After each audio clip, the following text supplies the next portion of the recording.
In the high desert of New Mexico, where the earth stretches in shades of rust and gold beneath an impossibly vast sky, something extraordinary took root. Consider for a moment the improbability of it all. A city of 500,000 souls, nestled at the foot of ancient mountains, becoming the stage for a story that would reshape the very landscape of television itself. Albuquerque. The name rolls off the tongue with a particular music, a rhythm that belongs uniquely to the American Southwest. This was no accident of geography. This was destiny finding its form. The year was 2007. While the rest of America watched its economy teeter toward collapse, while financial towers crumbled on distant coasts, something was being built in this desert city. Not with steel or concrete, but with light and shadow, with words and performance, with a vision so complete it would become impossible to imagine the story existing anywhere else. Breaking Bad was coming to life, and Albuquerque would never be quite the same. Imagine walking down 4th Street in the historic Old Town district as production crews arrived.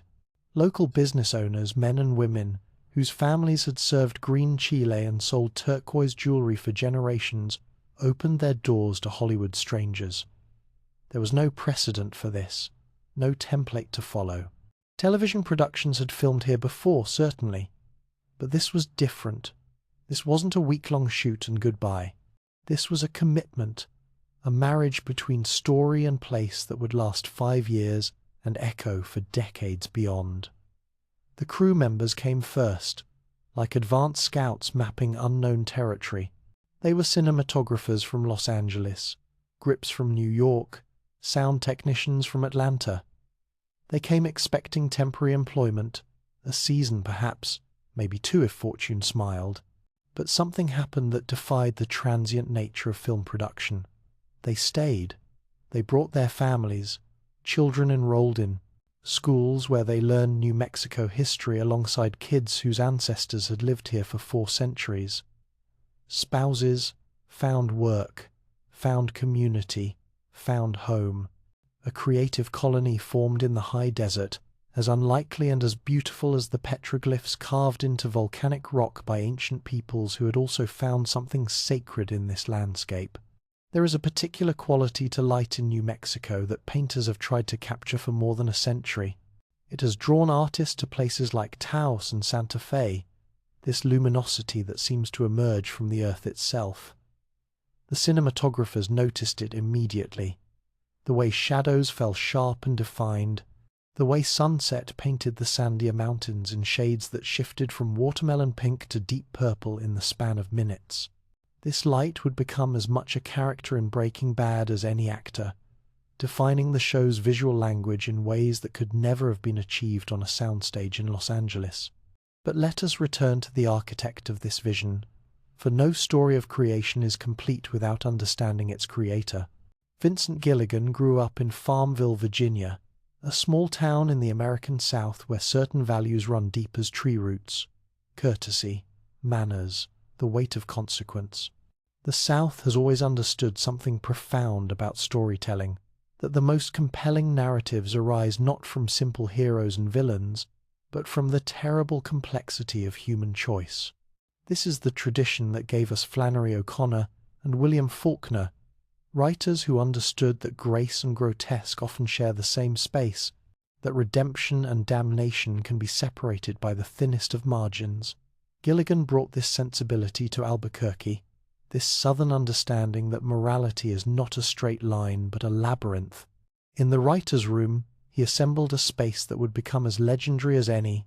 In television history, he established a culture that reflected his roots: mutual respect, collective storytelling, the understanding that ego was the enemy of excellence. Writers who had worked in other rooms, on other shows, would later speak of the Breaking Bad writer's room with a reverence usually reserved for sacred spaces. And perhaps that is what it was.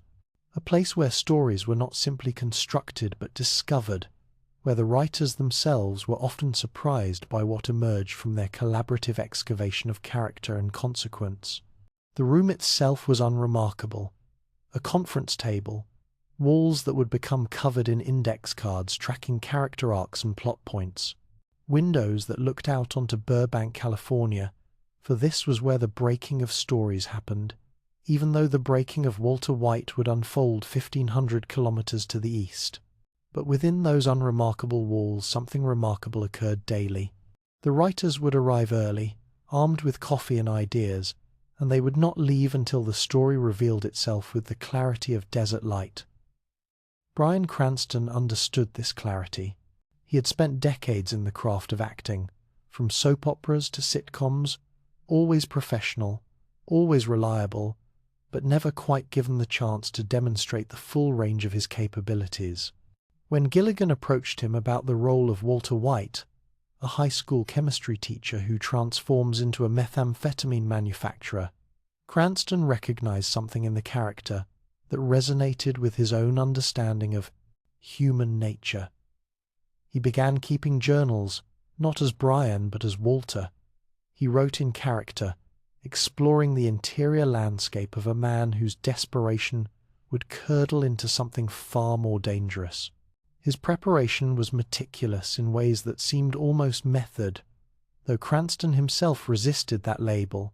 He would arrive on set hours before call time, sitting in Walter's clothes, driving Walter's car, that sad, degraded Pontiac Aztek that became as iconic as any vehicle in television history.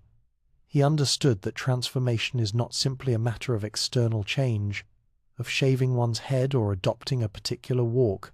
Transformation happens from the inside out, like a chemical reaction that cannot be reversed once the elements have combined. Aaron Paul brought a different energy entirely. Where Cranston was methodical and internal, Paul was raw and external. Before emotional scenes, he would sit in his trailer with headphones, music pulsing, preparing his instrument for the fury or heartbreak the scene demanded. He had been told he was too old to play Jesse Pinkman. The character was written as 19, and Paul was in his mid-20s. But from the moment he auditioned, speaking Jesse's peculiar poetry of profanity and vulnerability, there was no question. Jesse Pinkman belonged to Aaron Paul in the same way that certain roles seem to belong to certain actors by some cosmic prearrangement. Paul had arrived in Hollywood years earlier with dreams but empty pockets, sleeping on friends' couches, living in apartments so sparse that visitors would wonder if anyone actually resided there. When Breaking Bad began filming, he was not yet financially secure, not yet certain this was his moment. But he gave himself to Jesse completely, holding nothing back, understanding that this was the opportunity that might never come again. His performance would break hearts across the world. This portrayal of a young man trying desperately to be harder than he was, meaner than he was, more ruthless than his essential nature would allow. Off camera, something else was happening. Something that would prove crucial to the authenticity that viewers sensed, even if they could not name it. The cast began having dinners together. Not publicity dinners, not network-mandated socializing, but genuine gatherings. Bryan and Robin Cranston would host. Aaron Paul and his partner would bring wine. Anna Gunn, Dean Norris, Betsy Brandt, RJ. Mitter, the family that Breaking Bad portrayed on screen, was becoming something like family off-screen. They shared meals, shared stories, built bonds that would translate into the lived-in reality of their performances. This was Gilligan's influence again, this insistence on culture and care. He understood that great work emerges from environments where people feel safe enough to take risks, supported enough to fail, respected enough to contribute their full selves. The set of Breaking Bad became known in the industry for its warmth, its lack of ego, its collaborative spirit. When guest stars arrived, actors who had worked on dozens of sets over decades-long careers, they would comment on the atmosphere, this sense that everyone from the leads to the newest production assistant was working towards something that mattered. Dean Norris, who would bring DEA agent Hank Schrader to unforgettable life, spent weeks riding with real agents before filming began. He learned their rhythms, their humor, the particular bravado that law enforcement develops as armor against the darkness they encounter. Hank could have been a cliché, the bluff lawman oblivious to the criminal in his own family. But Norris understood that Hank's tragedy was precisely his competence, his fundamental decency. He built a man who loved his wife, who took joy in minerals, not rocks, who told terrible jokes because laughter is how you survive seeing what he had seen. R.J. Mitte brought his own truth to Walter Jr., a role that television might have relegated to inspiration porn or tragic backdrop. Mitte has cerebral palsy, and he insisted on authentic representation, pushing back when scripts or direction veered towards stereotype. Walter Jr. became a fully realized person, a teenager navigating the universal struggles of adolescence while also managing his disability, a son who loved his father even as that father became unrecognizable. Mitte's advocacy on set rippled outward, contributing to broader conversations in the industry about disability representation and the importance of authentic casting. Anna Gunn faced perhaps the most complex challenge of the principal cast. Skylar White, the wife who discovers her husband's secret life, who makes impossible choices in impossible circumstances, became one of the most controversial characters in television history. Gunn received death threats. Online forums exploded with vitriol towards Skylar. Fans so identified with Walter that they viewed his wife's reasonable objections to crime and murder as betrayal. Gunn defended her character fiercely, writing essays about misogyny and audience perception, refusing to soften Skylar's edges even as the hatred intensified. She understood something that would only become clear in retrospect, that audience reaction to Skylar revealed more about viewers than about the character, that a woman refusing to enable her husband's evil was somehow perceived as more villainous than the evil itself. The supporting cast brought their own rituals, their own methods. Giancarlo Esposito, who would make Gustavo Fring one of television's most terrifying villains, meditated before scenes. He would find a quiet corner of the set, close his eyes, and sink into the stillness that defined Gus. That preternatural calm, that sense of volcanic rage, contained beneath a surface of perfect courtesy. It required Esposito to access places within himself that were not comfortable, not easy. After particularly intense days, he would need time to return to himself, to shed Gus like a skin that fit too well. Jonathan Banks approached Mike Ehrmantraut from the opposite direction. Less is more. Silence speaks volumes. Banks, a veteran character actor who had worked steadily for decades, understood that Mike's power came from economy. A look, a pause, the careful way he moved, never wasting motion, never revealing more than necessary. Mike became the show's moral center, in strange ways, a killer who nonetheless operated by a code, a criminal who looked at Walter White with something like contempt because Walter's pride and ego violated the professional ethos Mike had perfected over a lifetime. The directors who cycled through Breaking Bad's 5 seasons each brought distinctive visions while maintaining the show's coherent aesthetic. Michelle MacLaren, who would direct some of the series' most visually stunning episodes, approached each shot like a painter approaching canvas. She insisted on practical effects, on real environments, on the kind of visual poetry that could only be captured through camera rather than created in post-production. Her episodes had a particular kinetic energy, a sense that the camera itself was a character pursuing truth. Rian Johnson, who would later direct Star Wars films, brought experimental boldness to the infamous bottle episode Fly, an entire hour taking place almost exclusively in the meth lab. Walter, obsessing over a housefly while deeper anxieties surfaced. It was a risk, an episode that some viewers found frustrating, but it demonstrated the artistic freedom Gilligan allowed his collaborators. Not every experiment had to work perfectly. The willingness to try, to push boundaries, to trust the audience's intelligence, this was revolutionary in network television. As the first season unfolded, as Walter White's transformation began its terrible trajectory, something unexpected happened. The crew members who had relocated to Albuquerque, who had uprooted families for temporary work, began to put down roots. They bought homes. They joined communities. They discovered that New Mexico had its own magic, different from the industry centers of Los Angeles or New York, but no less powerful. Their children made friends at school, came home speaking Spanish phrases picked up from classmates, wanted sopapillas and pozole for dinner. This was no longer just a job. This was becoming a life. And Albuquerque itself was changing, though subtly at first. Local business owners who had allowed filming on their premises began noticing tourists asking questions. Is this where they filmed? Can we take a picture? The economic impact would not become fully apparent until later seasons, but the seeds were being planted. A symbiosis was developing between a television show and the city that hosted it, between fiction and physical space, between story and home. Consider the odds against any of this happening. A dark, morally complex drama about a chemistry teacher cooking methamphetamine, filmed not in the glamorous centers of television production, but in a mid-sized southwestern city, anchored by an actor known primarily for comedy, supported by unknowns and character actors. It should not have worked.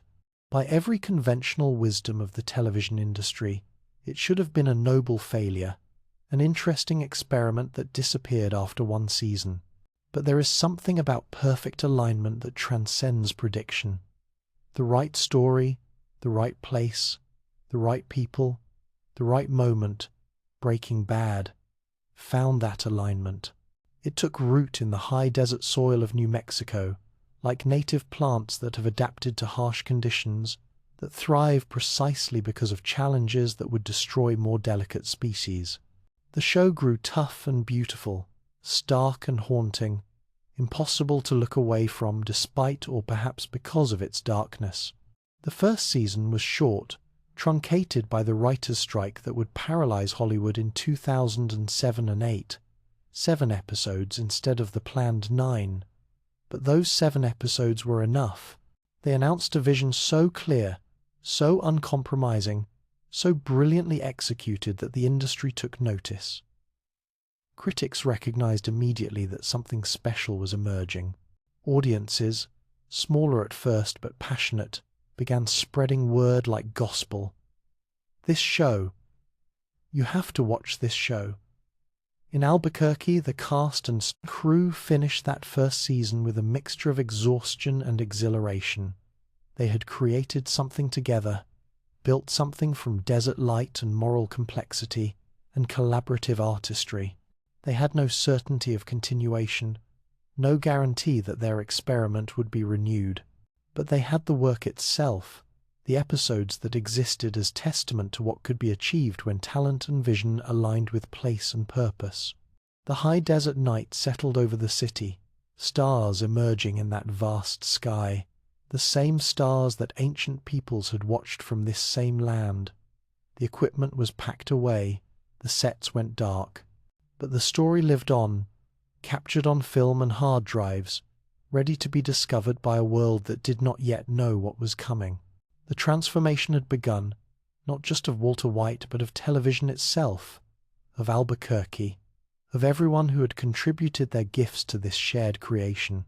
And in writers' rooms and production offices, in Gilligan's mind and in the collective imagination of everyone who had helped bring Breaking Bad to life, the question hung like the desert heat. What comes next? For Walter White's journey was only beginning.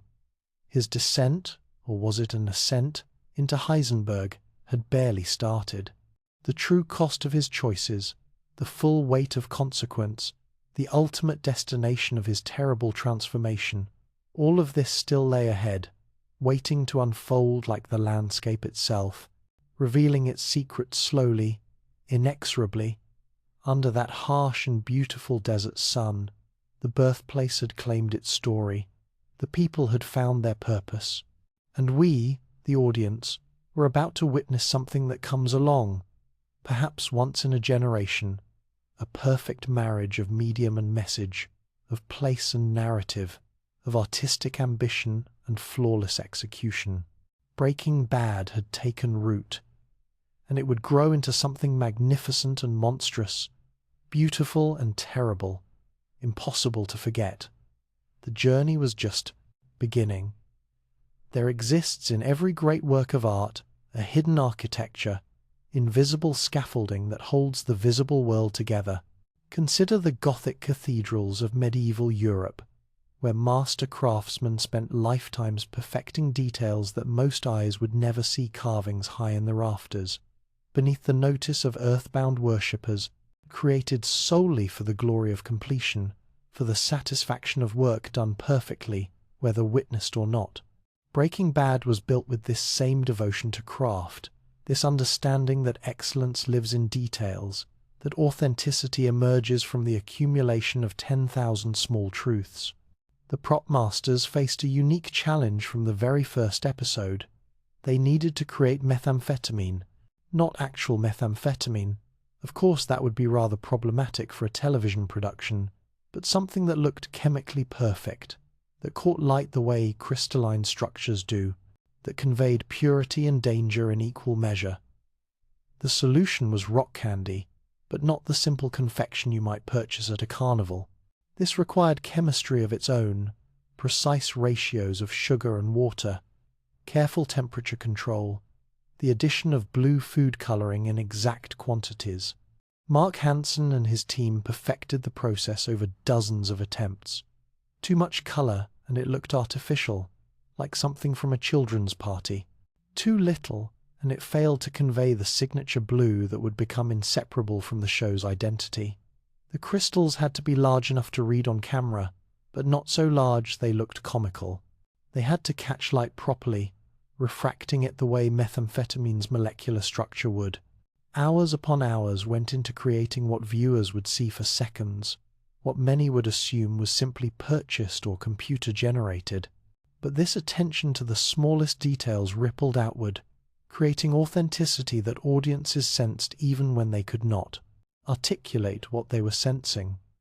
When Bryan Cranston handled the blue meth, when he held it up to light and examined it with Walter White's perfectionist pride, the prop had to earn that moment. It had to be beautiful in the terrible way that dangerous things can be beautiful. Hansen's rock candy achieved this. It became as iconic as any prop in television history, instantly recognizable, endlessly referenced, the visual shorthand for an entire cultural phenomenon. The chemistry itself had to be accurate. Vince Gilligan understood that viewers included actual chemists, educators, students, people who would immediately recognize if the science was treated carelessly. He hired Donna Nelson, a professor of organic chemistry at the University of Oklahoma, to serve as science advisor. Nelson read scripts, corrected errors, suggested alternative methods when the writer's proposed chemistry veered into impossibility. She ensured that equipment was properly arranged, that chemical formulas written on whiteboards were actually correct, that the synthesis methods Walter and Jesse employed were theoretically sound, if not practically advisable. This created fascinating complications. There were synthesis routes they could not show, methods too easy or too accurate that might serve as actual instruction. Nelson and the writers navigated this ethical boundary carefully, maintaining scientific credibility while deliberately introducing enough errors or omissions that the show could never function as a how-to guide. It was a dance between authenticity and responsibility, between honoring chemistry and refusing to endanger viewers or communities. Real DEA agents were brought in as consultants, men and women who had spent careers infiltrating drug operations, executing raids, understanding the culture and tactics of both law enforcement and criminal enterprise. They taught Dean Norris and the other actors playing agents how to hold weapons, how to clear rooms, how to speak on radios. But more than technical accuracy, they provided something deeper: the psychology of the work, the gallows humor that develops, the way danger becomes routine until suddenly it isn't, the toll that constant exposure to human darkness takes on even the strongest personalities. These agents watched episodes and offered notes. That wouldn't happen that way. This is how we'd actually approach it. The writers absorbed these corrections, these authentic details, weaving them into the fabric of the show. When Hank Schrader suffers PTSD after his shootout with Tuco, when his hands shake and he has panic attacks, this came from consultant input about what they had witnessed, what they had experienced. The show's portrayal of law enforcement was neither blindly heroic nor cynically corrupt. It was human, complicated, real. Now let us consider costume, for clothing is never simply clothing in visual storytelling. Kathleen Turturro understood this deeply. She approached Breaking Bad's costumes with a philosophy that color tells story, that transformation can be tracked through wardrobe, that what characters wear reveals what they are becoming. Walter White begins the series in beiges and greens, soft colors, the palette of a man trying not to be noticed, a man who has made himself small. As he transforms into Heisenberg, his wardrobe darkens, black, deep green. Eventually, the black hat that became his signature, a visual echo of Western mythology, where heroes wore white hats and villains wore black. But Turturro's genius was more subtle than simple color symbolism. She tracked Walter's transformation through fit and quality. His early clothes hang on him, slightly too large, the wardrobe of a man who has lost weight to cancer, who has shrunk from life itself. As Heisenberg emerges, the clothes fit better. Walter stands taller. He inhabits his clothing the way he begins to inhabit power. By the final season, he wears his black with the confidence of a uniform, the certainty of a man who has fully embraced his identity, however monstrous that identity has become. Jesse Pinkman's clothing told different stories. His oversized shirts, his low-slung jeans, his hoodies pulled up like armor. This was the costume of someone trying to appear harder than he was, tougher than his fundamental nature allowed. Turturro dressed Jesse in layers, giving Aaron Paul physical business, allowing him to adjust his hood, his collar, creating barriers between himself and the world. The colors were often bright yellows, reds, vibrant patterns, a young man still trying to announce himself, still seeking identity in a world that had already written him off. As Jesse's trauma accumulated, Turturro tracked it through wardrobe degradation. Clothes became more worn, more stained, hanging on him as he lost weight and hope. By the time he was imprisoned by the white supremacists, his clothing was literally a costume of captivity, chains, visual and metaphorical. When he finally escaped, driving that El Camino toward freedom, the clothes told the story of survival, of someone who had endured the unsurvivable. Skylar White's wardrobe journey was equally deliberate. She begins in blues and greens, practical clothing for a pregnant woman, for a wife managing a household. As she discovers Walter's secrets, as she becomes complicit in his crimes, her colors shift toward purples and blacks. Turturro was creating visual language that operated below conscious awareness, that reinforced narrative through chromatic storytelling. Viewers might not consciously register that Skylar's purple cardigan appeared in the episode where she first laundered drug money, but the color coding accumulated, creating subliminal understanding of her moral compromise. The attention extended to every character, every appearance, no matter how brief.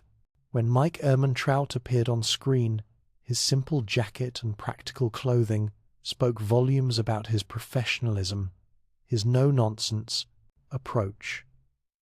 When Gus Fring wore his glasses and button-down shirts at Los Polos Hermanos, the costume created the perfect disguise of normalcy, of the successful immigrant businessman, while hinting at the precision and control beneath the surface. Location scouts faced their own extraordinary challenge. They needed to find real places in Albuquerque and surrounding areas that would become inseparable from the story, that would achieve the impossible feat of being both unremarkable and iconic. The Walter White house, an actual residence on a quiet suburban street, had to convey middle-class normalcy, the kind of house that exists in thousands across America, unremarkable enough that Walter's transformation felt even more disturbing. The homeowners, Fran and Louis Padilla, agreed to let their residence become forever associated with a fictional meth manufacturer. They could not have imagined what this would mean, how their property would become a pilgrimage site, how tourists would stand on their lawn taking photographs, how some would throw pizzas onto their roof in homage to one of the show's most memorable scenes. The Padillas would eventually need to install a fence to protect their privacy from the show's success. Their home had become a shrine, the price of housing a story that resonated so deeply. Jesse Pinkman's house, Tuco's hideout, the car wash that became the Whites' money laundering operation, each location was selected with meticulous care. The scouts drove thousands of kilometers through Albuquerque and the surrounding high desert, photographing possibilities, considering light and sight lines, how locations would appear on camera, how they would serve story. When they found the junkyard where countless crucial scenes would unfold, they recognized its cinematic potential. Immediately, the sculptural quality of crushed cars, the way metal and rust created their own terrible beauty. Los Pollos Hermanos required different thinking. The writers, they needed a fast food restaurant that Gus Fring could use as cover for his drug operation. Rather than build a set or extensively redress an existing location, they found Twisters, a local New Mexico chain. The location scouts recognized that Twisters had the right aesthetic, bright, clean, successful but not too corporate, believably authentic to the Southwest. With minimal redressing, it became Los Pollos Hermanos, another fictional place that would take on cultural reality, that fans would seek out and visit, ordering food in a restaurant that had become simultaneously real and imaginary. The cinematographers, Michael Slovis, and the team of directors of photography who worked across the series were painting with light in ways that television had rarely attempted. They rejected the flat, even lighting that made most television look like television. Instead, they embraced shadow, contrast, the kind of dramatic lighting usually reserved for feature films. They used practical lights whenever possible, actual lamps, actual sunlight, actual fire, creating illumination that felt grounded in physical reality, even as it achieved the poetry of cinema. The famous point of view, shots from inside the washing machine, from the trunk of a car, from beneath the floorboards, required custom rigs and creative problem-solving. These shots, which became signatures of Breaking Bad's visual language, were not simply stylistic flourishes. They served the story, placing viewers inside Walter and Jesse's world in visceral, often uncomfortable ways. When we looked up from the trunk at Mike, standing over us, weapon in hand, we occupied the position of the victim, the soon-to-be dead. The show refused to let violence be abstract, refused to let viewers maintain comfortable distance. The time-lapse photography that opened many episodes, clouds racing over desert landscapes, shadows wheeling across walls, the sun tracing its arc in seconds, required specialized equipment and hours of patient filming. These sequences established location and mood while serving as visual metaphor for time's inexorable passage, for the speed at which Walter's transformation was occurring, for the way life accelerates toward its ending, whether we wish it to or not. Color grading and post-production took 3 times longer than industry standard. The colorist worked with Gilligan and the cinematographers to create Breaking Bad's distinctive look, saturated, but not artificial, warm but with an underlying coldness, beautiful in ways that felt slightly wrong, slightly dangerous. The sky was bluer than real skies, the desert more golden than real desert, creating a heightened reality that matched the show's moral intensity. This was not the neutral palette of network television.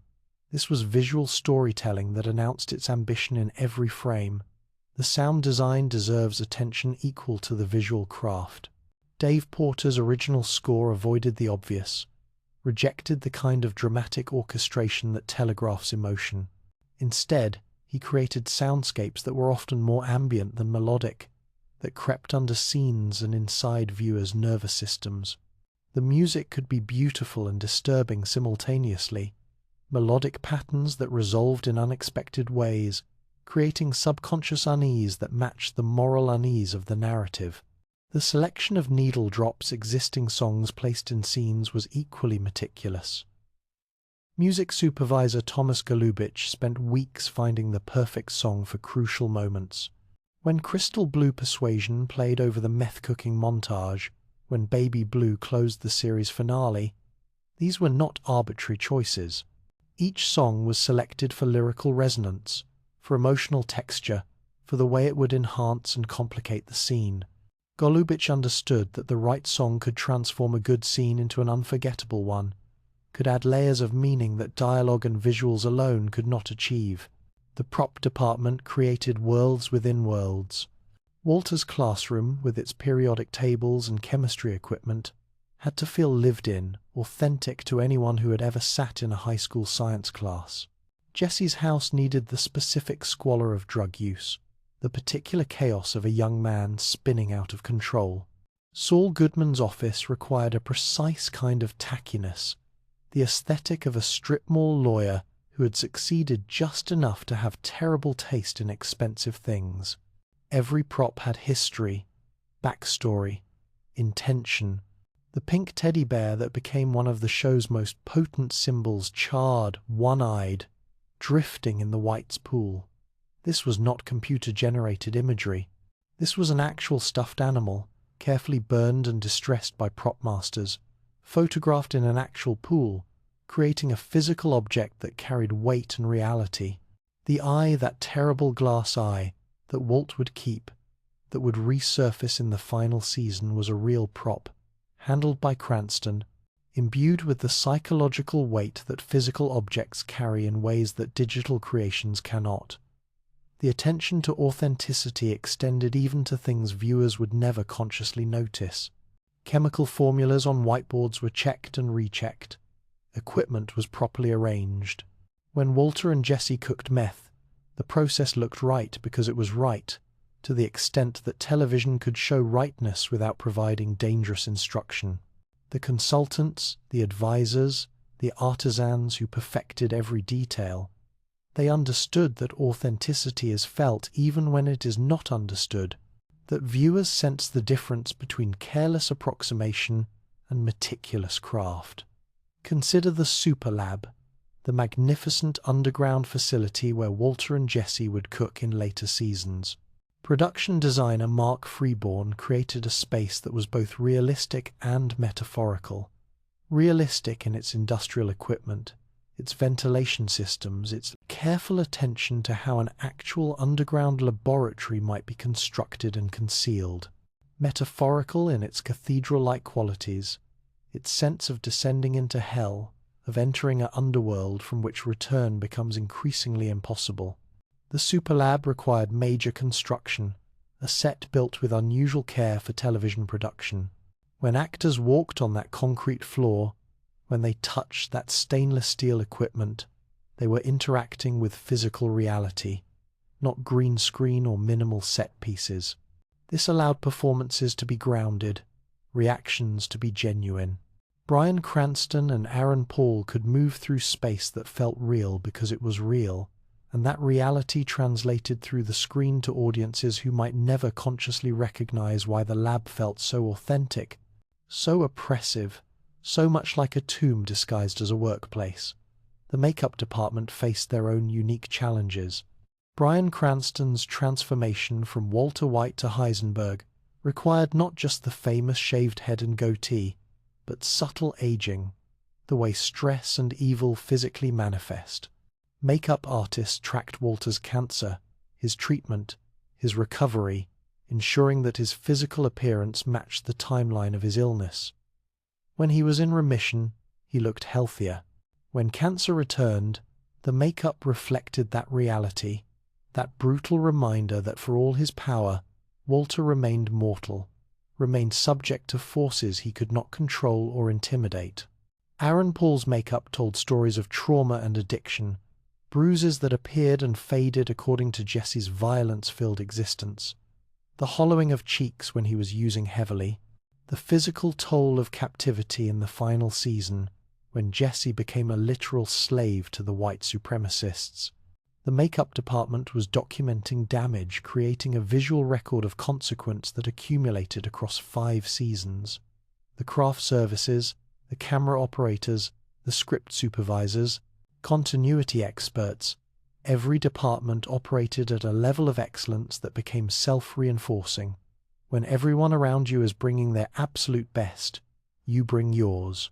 The culture that Gilligan established, that culture of mutual respect and shared commitment to quality, created an environment where mediocrity became impossible, where the standard was not good enough but as perfect as humanly achievable.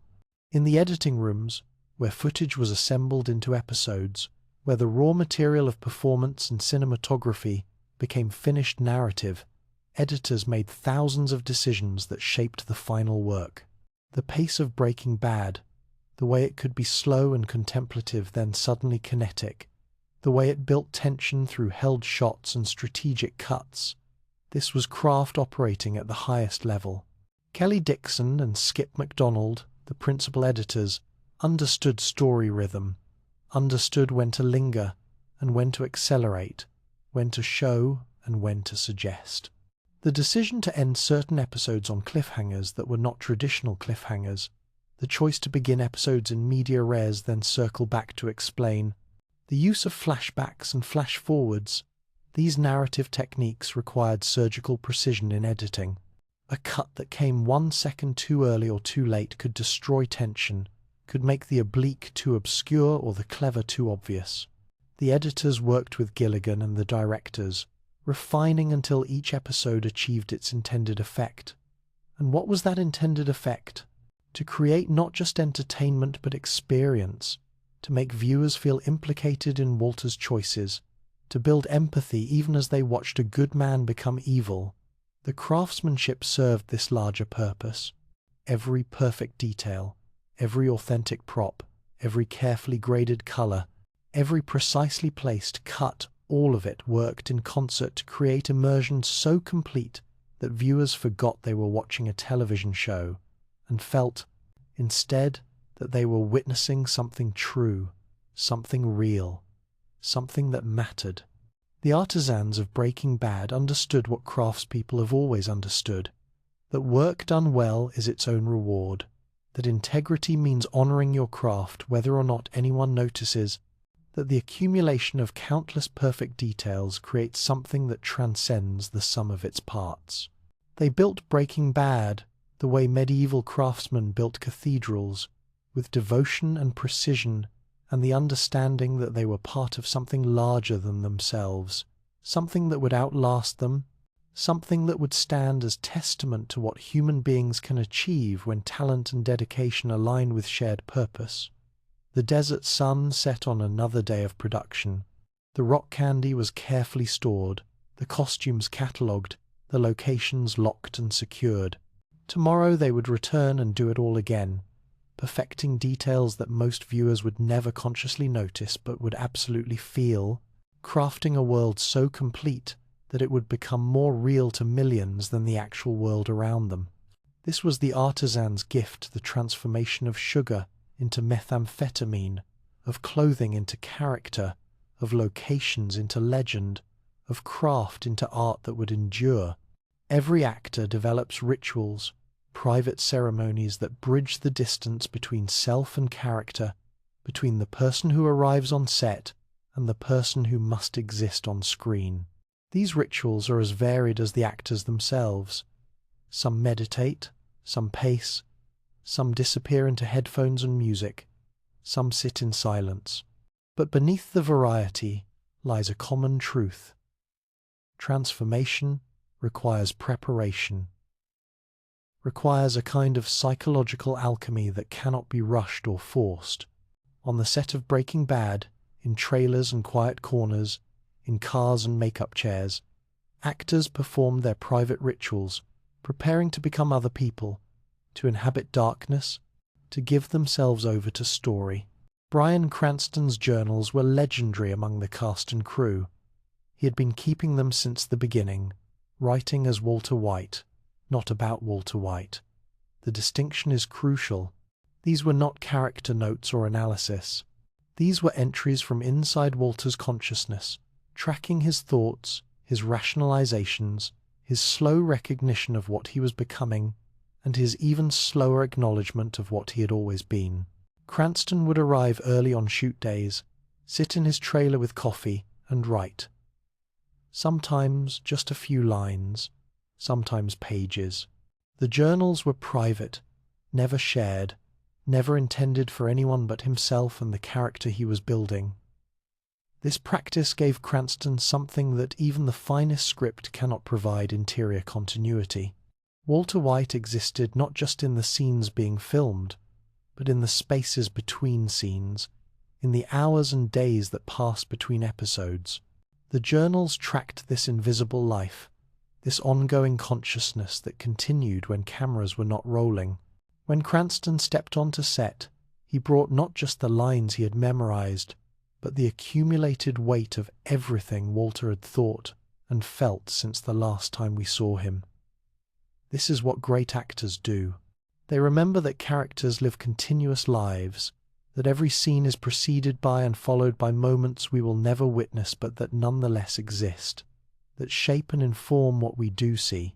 Before particularly intense scenes, confrontations with Skylar, moments of violence, the speech where Walter finally admits he did it for himself, Cranston would isolate. Not method acting in the strict sense, not attempting to remain in character between takes, but gathering himself, finding the emotional reservoir required. He understood that to play a man descending into evil, he had to access parts of himself that civilization asks us to bury: ego, pride, rage, the capacity for self-justification that all humans possess but most, two of us, never allow to fully flower. Cranston had to give himself permission to go to these places, and then, when the director called cut, to come back. This is the actor's peculiar courage, the willingness to touch darkness and trust you can return to light. Aaron Paul's preparation was more kinetic, more external. Before emotional scenes, particularly scenes requiring Jesse's anguished crying, his raw breakdown, Paul would sit in his trailer with headphones on, music pulsing. Not just any music, specific songs he had curated for specific emotional states. Songs about loss, about rage, about the particular grief of wasted potential and squandered life. He would let the music work on him, open him up, prepare his instrument. Then, when called to set, he would bring that opened-up, raw state to the camera, to the moment, allowing it to pour through him. Paul's physical commitment was total. When Jesse was beaten, Paul wanted to show the bruises, the split lips, the swollen eyes. When Jesse used drugs, Paul portrayed the physical manifestation, the tremors, the weight loss, the particular slackness that comes with addiction. He researched. He spoke with counselors who worked with addicts. He understood that addiction is not simply moral failure but physical compulsion, brain chemistry gone wrong. His portrayal of Jesse's struggles with drugs carried this understanding, this compassion that coexisted with unflinching honesty about the damage addiction causes. There is a scene in Season 4 where Jesse, forced to kill Gail Boetischer to save Walter's life, spirals into self-destructive partying. For days of filming, Paul inhabited Jesse's guilt-driven dissolution. The parties, the drugs, the desperate attempts to drown guilt in sensation and noise. Paul did not sleep much during these filming days. He wanted the exhaustion, wanted the genuine weariness that would read on camera. When you watch those episodes, the hollow-eyed desperation you see in Jesse is partially Aaron Paul's actual exhaustion, his body's real response to the punishing schedule he had chosen. This is dedication that borders on recklessness, the kind of commitment that produces unforgettable performance and sometimes damages the performer. Dean Norris approached Hank Schrader from a place of research and observation. Before filming began, he rode with DEA agents, not just once but repeatedly. He wanted to understand not just the procedural aspects of their work but the culture, the psychology. He learned that DEA agents develop a particular kind of humor, often dark, often inappropriate, as defense against the things they see. He learned about the violence they encounter, the constant threat, the way danger becomes so normalized that when something truly terrible happens, the psychological impact is delayed, emerging later as PTSD, as night terrors, as the shaking hands Hank would develop after shooting Tuco. Norris recognized that Hank could have been a cliché, the bluff, macho lawman. Instead, he built a complete person, a man who loved his wife Marie with genuine tenderness, a collector of minerals, not rocks, minerals who found peace in examining beautiful stones formed over geological time, a husband who hid his vulnerability behind bravado because he worked in a culture that demanded toughness, that viewed admission of weakness as failure. When Hank finally broke, when his PTSD surfaced, Norris played it with such reality that viewers who had suffered similar trauma recognized their own experience in his performance. The physical preparation was extensive. Hank was a big presence, filling rooms with energy and confidence. Norris maintained a fitness regimen appropriate to a working DEA agent. When Hank was injured, when he needed physical therapy after Salamanca's assassination attempt, Norris worked with physical therapists to understand how bodies move when recovering from devastating injury, the frustration of relearning basic functions, the determination required to claw back capability. His portrayal of Hank's recovery was precise in ways that only someone who had done the research, who had spoken with actual patients, could achieve. R.J. Mitter brought his own lived experience to Walter Jr., but this created its own complexities.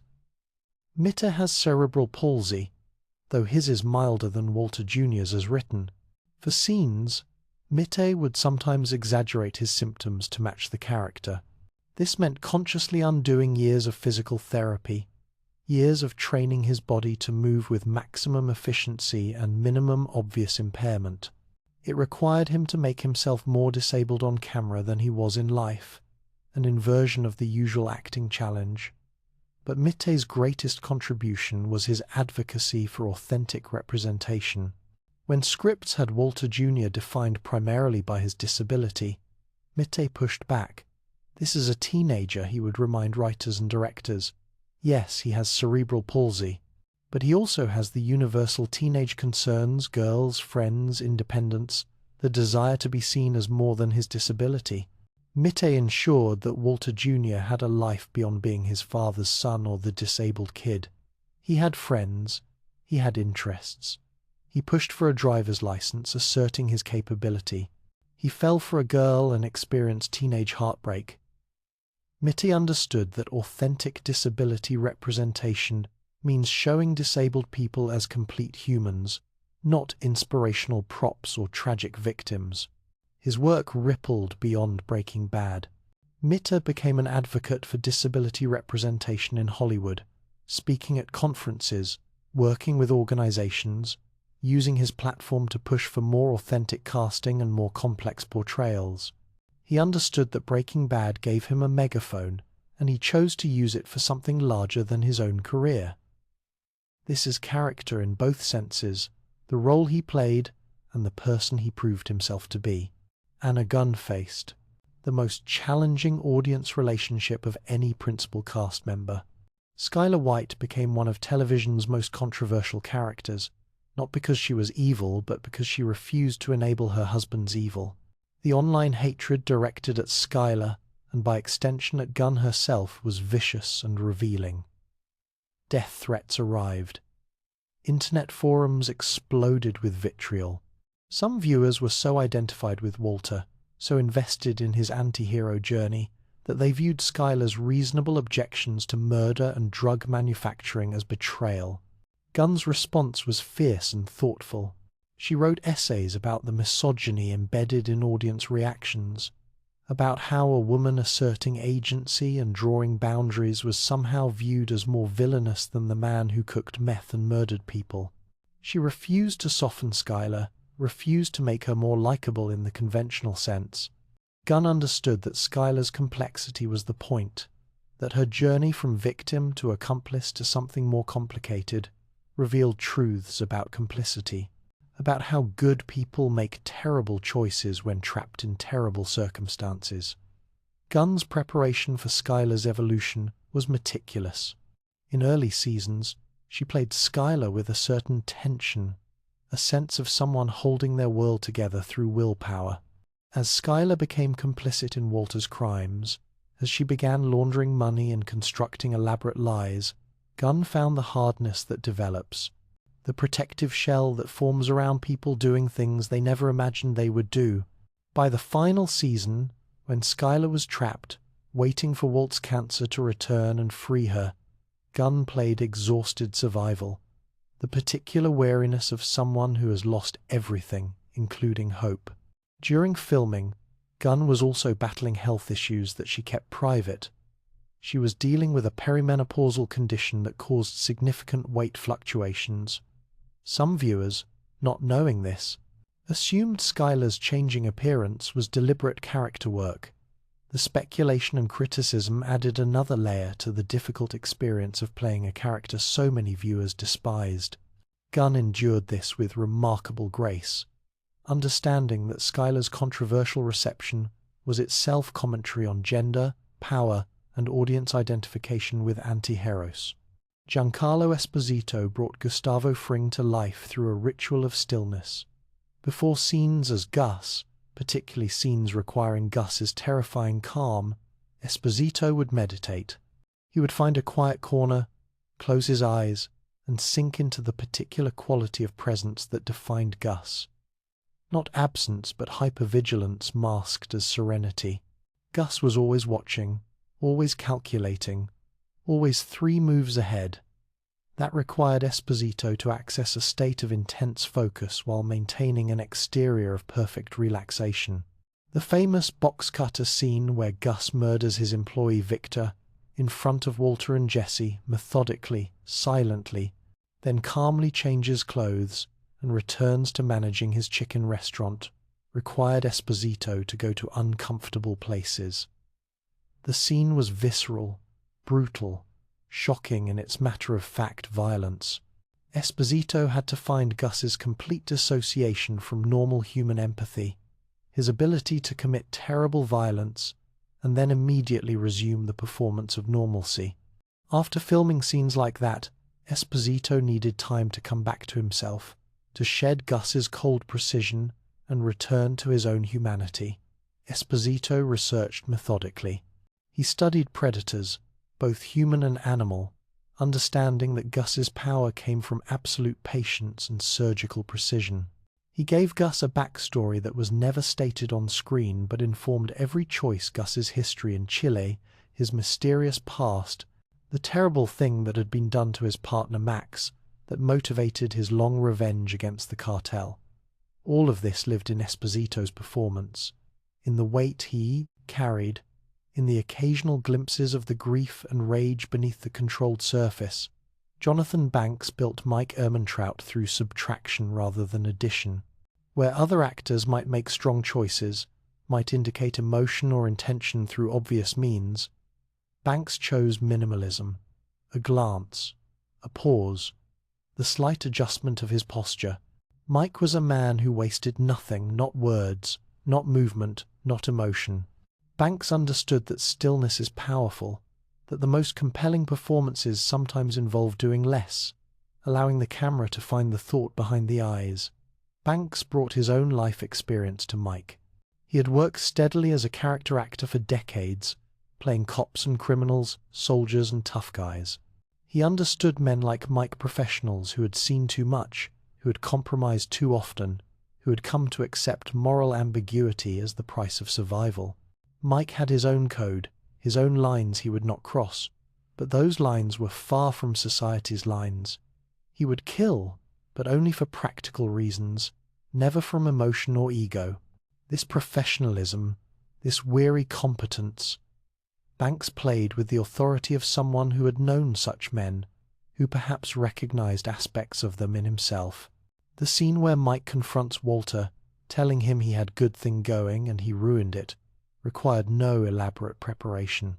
Banks simply brought the accumulated weight of Mike's disappointment, his recognition that Walter's pride had destroyed something that could have worked, that had worked, until ego entered the equation.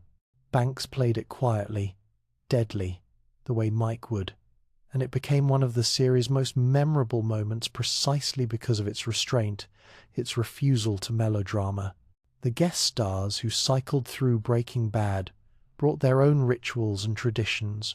Laura Fraser, who played Lydia Rodata Quayle, built a character who was anxious, neurotic, lethally competent, but perpetually on the edge of panic.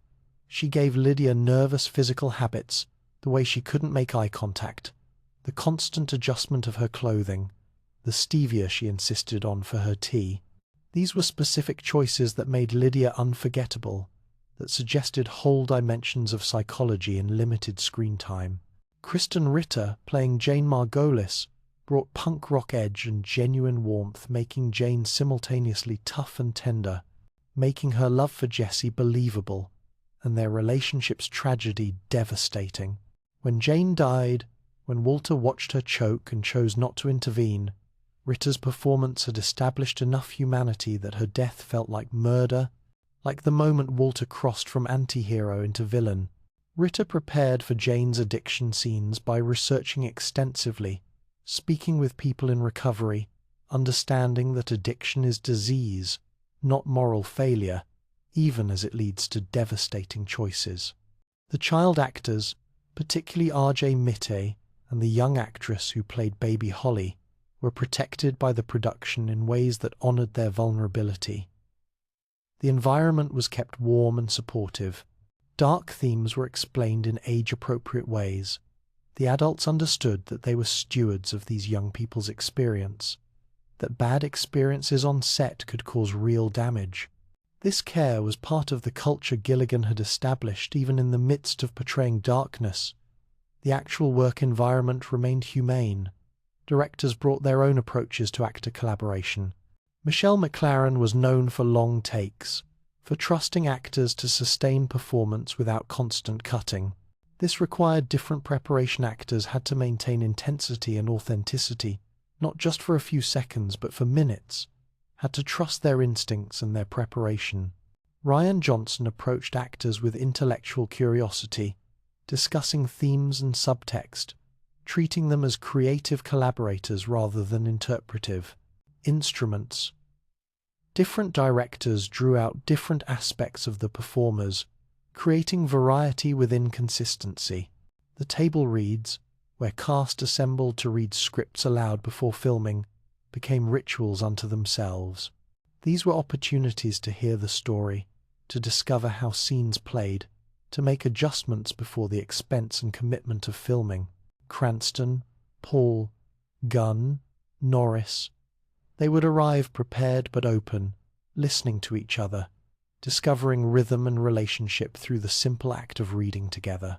Gilligan would take notes, sometimes rewriting overnight based on what he heard, how it sounded in actors' mouths rather than on the page. Between takes, on set, relationships deepened. Cranston would make the crew laugh, would maintain lightness even in dark material. Paul would practice skateboarding tricks, would play music, would keep energy alive during the inevitable waits that film production requires. The bonds formed during those hundreds of hours of shared work, those dawn call times and late-night shoots, those meals from catering and moments between action and cut. These were the invisible glue that held the ensemble together, that translated into the authentic chemistry viewers sensed. The final season brought particular emotional weight to the rituals of performance. Actors knew they were approaching the end, that Walter's journey was reaching its terrible conclusion, that these characters they had inhabited for 5 years would soon cease to exist except in memory and recorded performance. Some scenes carried extra resonance because everyone involved understood this was potentially the last time they would play these moments together. The table read for the finale was reportedly emotional, actors struggling through certain lines, the weight of ending mixing with the pride of having created something that mattered. When Bryan Cranston shaved his head for the final time, when Aaron Paul filmed his last scene as Jesse, when the cast gathered for the wrap party after the finale, these were rituals of ending, ceremonies marking transition. They had lived with these characters longer than most actors get to inhabit any role. The characters had become part of them, and saying goodbye required its own preparation, its own emotional reckoning.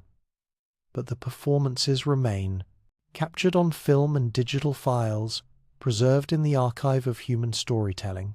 Every ritual of preparation, every hour of research, every moment of meditation or music or private journaling, all of it lives in the performances that viewers can return to endlessly, finding new details, new depths, new appreciation for the dedication that made Breaking Bad's acting feel not like acting at all, but like witnessing, like documentary of events that never happened, but somehow feel more true than much of reality. The actors understood something profound, that to serve story, you must first serve truth.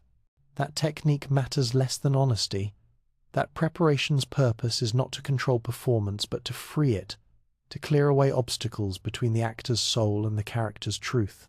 They gave themselves over to the work, trusted the rituals that prepared them, and created performances that will be studied and celebrated as long as people care about the craft of acting, about the mysterious alchemy that transforms one person into another, that makes fictional lives feel as real and consequential as our own. Stories become myths when they transcend their origins, when they cease to be merely entertainment and become instead a shared language, a common reference point, a way for a culture to understand itself. The process by which this happens is mysterious. Alchemy of a different kind than chemistry, but no less transformative.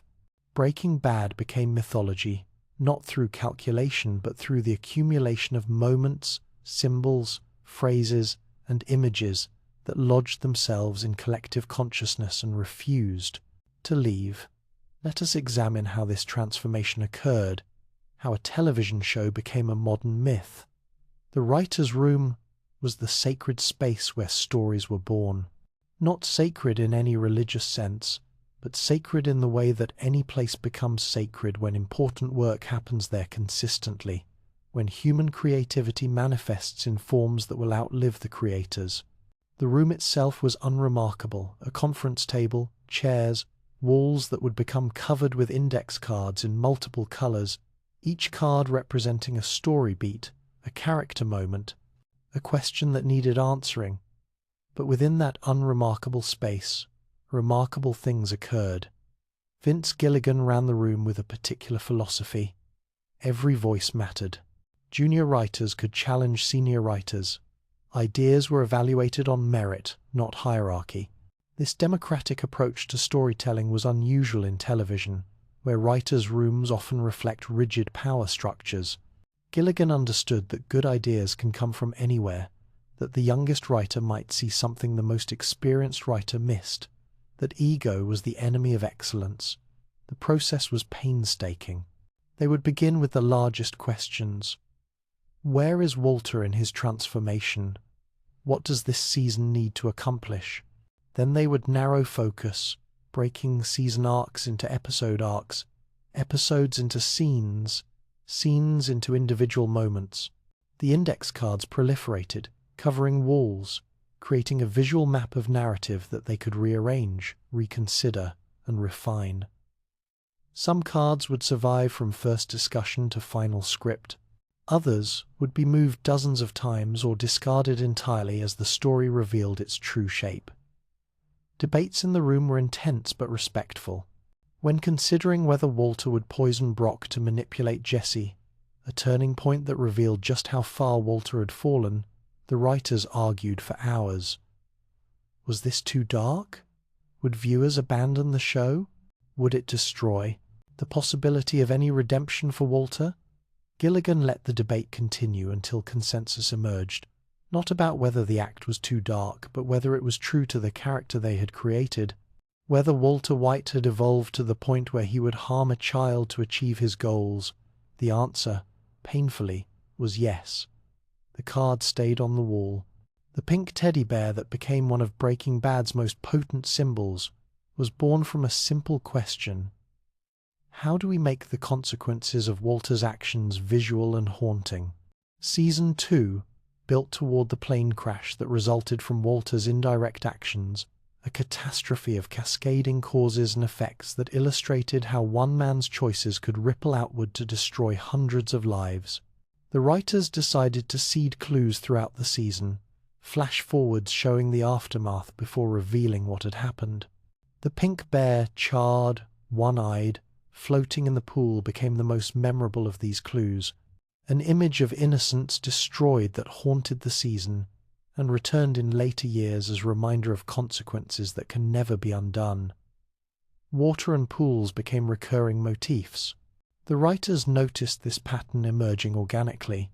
Walter watching Jane drown in her own vomit, the pink bear floating in the pool, Gus's destroyed face reflected in water before he dies, Walter floating in his pool contemplating his empire, Jesse nearly drowning in his own pool. The writers did not force this symbolism but recognized and enhanced it, understanding that pools represented both wealth and death, the American dream and its corruption, surfaces that reflected and depths that concealed. Color theory became an obsession not just for the costume and production designers, but for fans who began tracking it, creating elaborate charts and analyses. The writers were aware of the color coding, but initially did not realize how deeply viewers would engage with it. When fans pointed out that characters associated with drug trade often wore yellows and reds, while those attempting virtue wore blues and whites, when they noticed how Walter's clothing darkened across seasons, while Skylar's moved from blues to purples to blacks, the writers recognized that they had created a visual language that operated on multiple levels, that could be appreciated without being consciously understood. The evolution of catchphrases into cultural currency was organic and surprising. When Walter White declared, "I am the one who knocks," it was a powerful moment in a scene about power and identity. But the phrase escaped the show, became a meme, entered the broader culture as shorthand for asserting dominance, for revealing hidden capability. Similarly, tread lightly, say my name, yeah, science. These phrases took on lives beyond their original contexts, becoming part of how people communicated, how they expressed concepts for which these phrases became perfect vessels. The writers did not set out to create catchphrases. They were writing characters, writing specific moments, trying to find language that was true to the situation and the person speaking. The fact that certain lines resonated so deeply that they entered common usage spoke to something fundamental about the writing.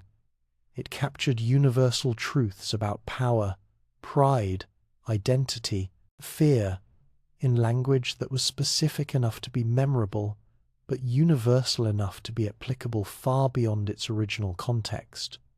Music selection became another form of storytelling. Thomas Golubich, the music supervisor, worked closely with Gilligan and the writers to find songs that would enhance without overwhelming, that would add layers of meaning without being obvious. The selection of Crystal Blue Persuasion for the Season 5 montage was perfect, a song about purity and persuasion, accompanying scenes of meth production and empire building, the upbeat melody creating ironic counterpoint to the moral darkness being portrayed. The choice of Badfinger's Baby Blue for the series finale was made months in advance. Gilligan knew from early in planning the final season that this song would close the show. The lyrics, "Guess I Got What I Deserved," were too perfect, too precisely aligned with Walter's journey. The song was about loss and regret, about realizing too late what you have thrown away. When it played over the final images of Walter's death, it created an emotional resonance that many viewers found devastating. A moment where music and image and narrative combined to produce something that transcended the sum of parts. But obtaining the rights was complicated. Badfinger's catalogue was tangled in legal issues, multiple parties claiming ownership. Golubich and the production team worked for months to clear the song, facing the possibility until very late in post-production that they might not be able to use it, that they would need to find an alternative. The relief when clearance finally came was profound. The finale as it existed in Gilligan's mind required this specific song. Alternatives might have worked, but they would not have been perfect. And Breaking Bad demanded perfection. The writers developed their own language, their own shorthand for discussing character and story. They would refer to characters poker games, the lies they were maintaining, the acts they were performing. They would talk about peeling the onion, revealing character layers gradually rather than all at once. They borrowed from other writers and invented their own terminology, creating a dialect specific to this room, this show, this particular story they were telling together. Sam Catlin, Peter Gould, Jennifer Hutchison, Moira Walley-Beckett, the names of writers who spent years in this room, contributing to episodes, shaping character arcs, solving impossible problems. Television writing is collaborative in ways that other forms of writing are not. Even episodes with single writing credits were shaped by room discussions, room debates, collective problem-solving. The written by credit represented the person who did the final drafting, but the story belonged to everyone in the room. This collaborative creation had its own challenges. How do you maintain narrative coherence across multiple writers and directors? How do you ensure that Walter White in Episode 5 of Season 3 is consistent with Walter White in Episode 2 of Season 1, accounting for his transformation but maintaining essential identity? The answer was meticulous tracking, detailed character breakdowns, and Gilligan's oversight. He read every draft, gave notes on every script, ensured that the show maintained its voice even as different writers brought their individual strengths to different episodes. The decision to limit seasons to specific episode counts 13 for most seasons, 16 split across 2 years for the final season, came from understanding that constraint breeds creativity, that having fewer episodes meant every episode had to matter, had to advance character and story, had to justify its existence. There was no filler in Breaking Bad, no episodes that existed simply to occupy a time slot. This was revolutionary in an era when most American dramas ran 22 or 23 episodes per season, when filler was inevitable, when maintaining quality across that many hours was nearly impossible. The split final season created its own mythology. AMC wanted to extend the show's life, to maintain a successful property on the air as long as possible. Gilligan wanted to end on his terms, to complete Walter's arc without stretching it past its natural conclusion. The compromise was to split the final 16 episodes across 2 years, creating an extended goodbye that allowed both network desires and creative integrity. The year-long gap between the first 8 and final 8 episodes built anticipation to unprecedented levels, created space for fans to theorize and debate, and ultimately made the final episodes feel like events rather than simply entertainment. The flash-forwards that opened Season 5, Walter at a Denny's on his 52nd birthday, buying an illegal machine gun, clearly desperate, and on the run, created a puzzle box that the writers had to solve.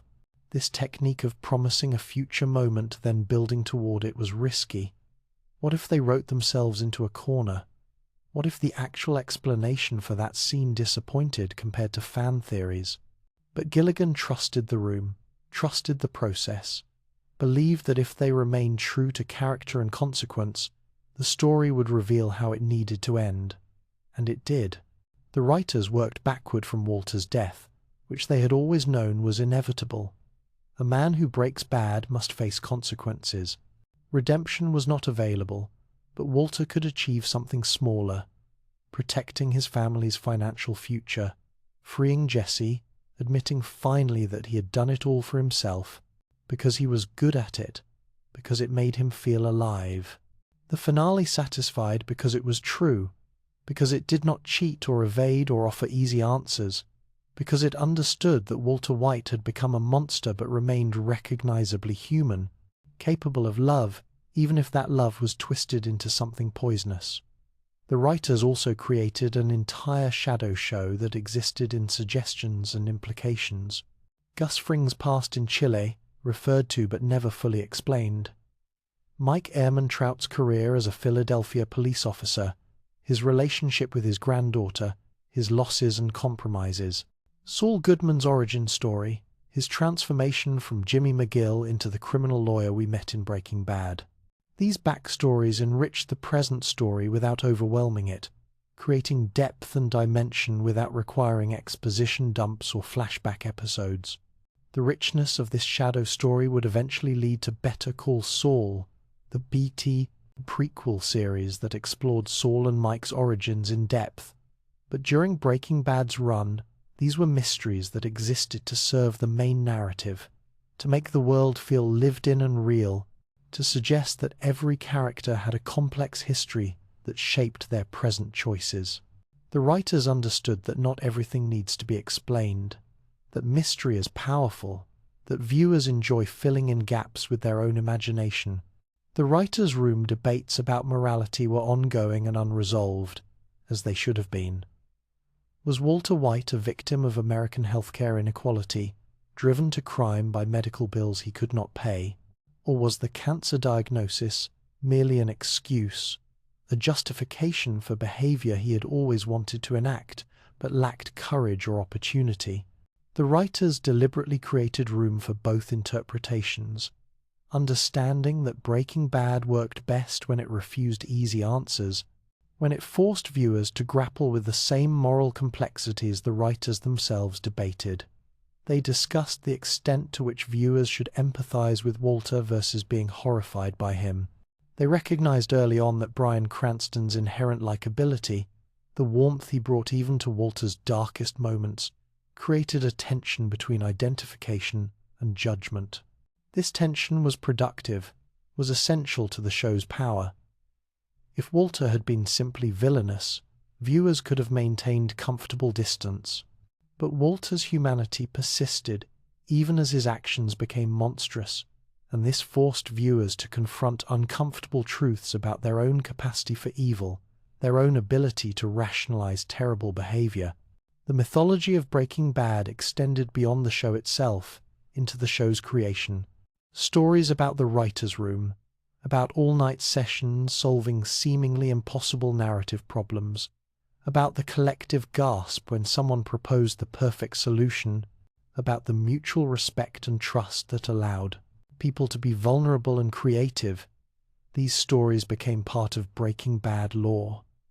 The process became inseparable from the product, the how of creation as interesting to fans as the what of the story. The decision to kill certain characters was never taken lightly. When Jane died at the end of Season 2, when Gus died in Season 4, when Hank died in Season 5, each death was debated extensively. Would killing this character serve the story? Would it feel earned or gratuitous? Would it break something in the show or strengthen it? The deaths that made it into the show survived these rigorous debates, emerging as necessary rather than simply shocking, as consequences rather than plot devices. The writers understood that Breaking Bad was ultimately about consequences, about cause and effect, about how one choice leads to another in an inexorable chain that eventually becomes impossible to escape. They built this theme into every level of the show, from individual scenes to season-long arcs. Walter's initial choice to cook meth to provide for his family seemed reasonable, even noble. But that choice required other choices, which required still other choices, until Walter was murdering people, poisoning children, destroying everyone who loved him. The writers traced this downward spiral with surgical precision, never letting Walter off the hook, never allowing him the comfort of noble rationalization. And in doing so, they created a modern myth about pride, about the American obsession with success and legacy, about masculinity and power, about the teacher who becomes the kingpin, the nobody who becomes the legend, the good man who transforms into the devil, not through supernatural intervention, but through natural human weakness given opportunity. This myth resonated because it felt true, because viewers recognized something essential about human nature in Walter White's journey, because the story had been built with such care, such attention to character, and consequence, such commitment to truth over comfort. The mythology was complete, not imposed from without, but emerging from within, from the stories told and the way they were told, from the symbols that accumulated and the language that evolved, from the collaborative creativity that flourished in that unremarkable room where remarkable things were born. Breaking Bad became more than a show. It became a way of understanding, a lens through which to examine pride and consequence, choice and fate, the terrible ease with which good people can convince themselves that evil acts are justified. This is what mythology does. It gives us stories that illuminate truths too large or too frightening to confront directly. And in the early years of the 21st century, in a writer's room in Burbank and on locations in Albuquerque, this particular mythology was crafted with dedication that bordered on devotion, with artistry that achieved something approaching perfection. There is a particular alchemy that occurs when story meets audience, when individual viewers become collective community, when solitary watching transforms into shared experience. Breaking Bad arrived at a moment of transition in how humans consume narrative, when television was evolving from appointment viewing to on-demand streaming, when online communities were becoming spaces of serious cultural analysis rather than mere fan gatherings. The show did not simply benefit from this transition, it helped define it, helped create new ways of engaging with story that would reshape how we think about television itself.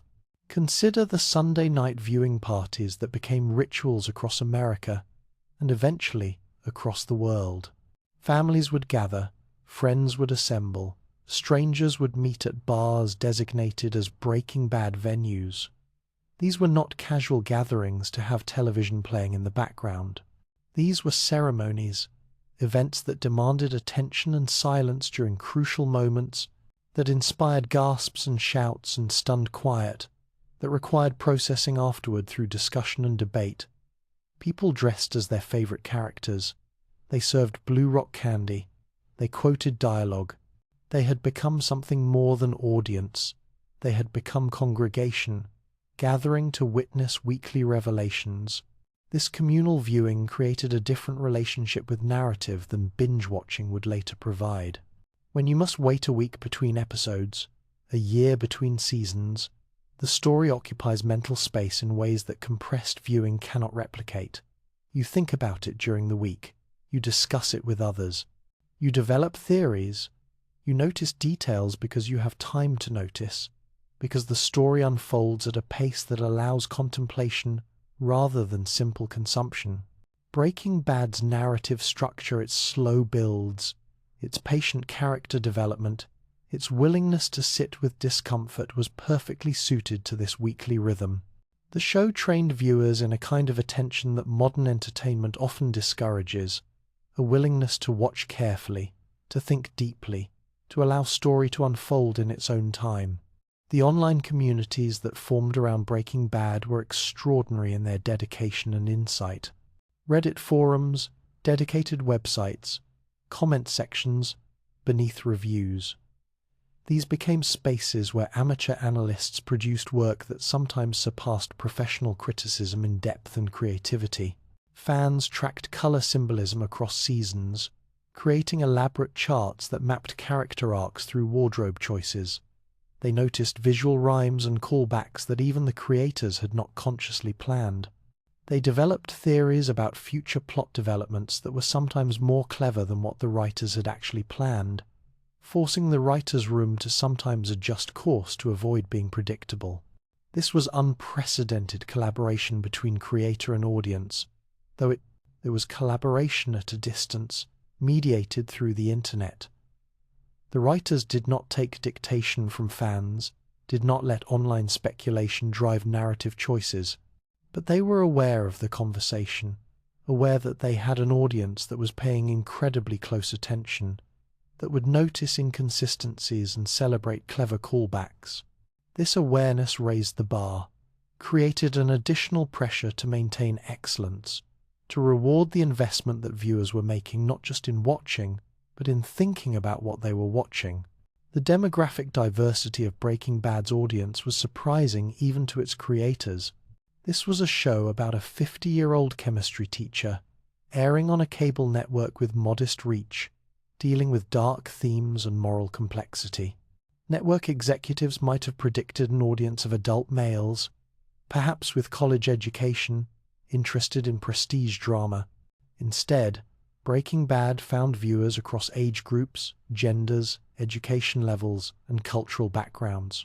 Teachers watched, recognizing something true about the frustration and invisibility of that profession. Parents watched, understanding the desperation to provide for family.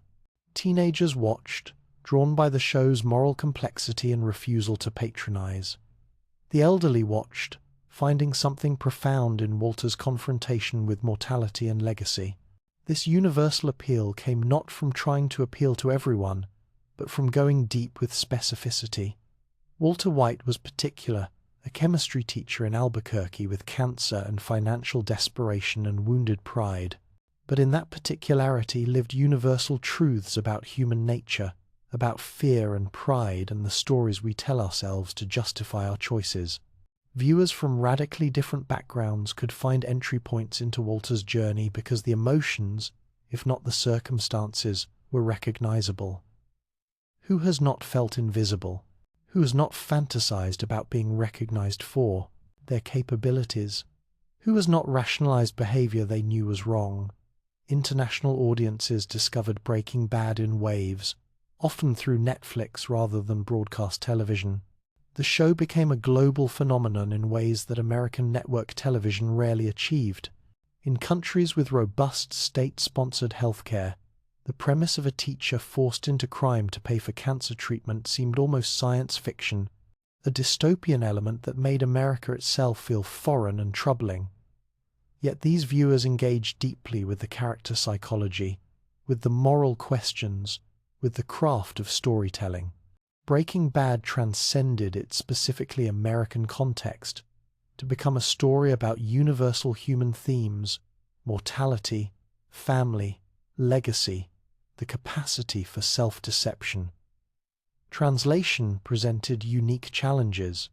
How do you preserve Jesse Pinkman's distinctive speech patterns, his yo and bitch, his scrambled syntax and profanity-laced poetry in languages with different rhythms and structures? How do you maintain Saul Goodman's fast-talking charm, his cultural references and legal wordplay? Subtitlers and dubbing actors wrestled with these questions, sometimes finding equivalent idioms, sometimes inventing new language that captured the spirit if not the letter of the original. The best translations were themselves creative acts, interpretations that honored the source while acknowledging the impossibility of perfect equivalence. The viewing experience itself evolved across Breaking Bad's 5-season run. Early seasons aired to relatively modest audiences, devoted but small. The show survived on critical acclaim and network patience rather than ratings dominance. But as word spread, as critics championed it, as online communities shared their enthusiasm, the audience grew. By the final season, Breaking Bad had become a cultural event, its finale watched by more than 10 million viewers, a massive audience by cable television standards. This growth trajectory meant that many viewers came to the show late, discovering it through Netflix, binge-watching 4 seasons before joining the weekly viewing for Season 5. This created an interesting split in audience experience. Those who had watched from the beginning, had lived with these characters for 6 years, had experienced the slow burn of Walter's transformation in something close to real time. Latecomers experienced the same story compressed into weeks or months of intensive watching, a different kind of intensity, a different relationship with narrative. Yet both groups met in the final season, united in anticipation and dread, waiting to see how Walter's journey would end. Netflix's role in Breaking Bad's success cannot be overstated. The streaming service gave the show a second life, allowed it to find audiences who might never have discovered it through traditional channels. People would stumble across it, watch the first episode, find themselves unable to stop. The just one more episode phenomenon that Netflix would become famous for enabling found one of its first major expressions with Breaking Bad. The show's structure, cliffhangers, forward momentum, unresolved tensions made it almost addictive to watch, a description both apt and slightly disturbing given the show's subject matter.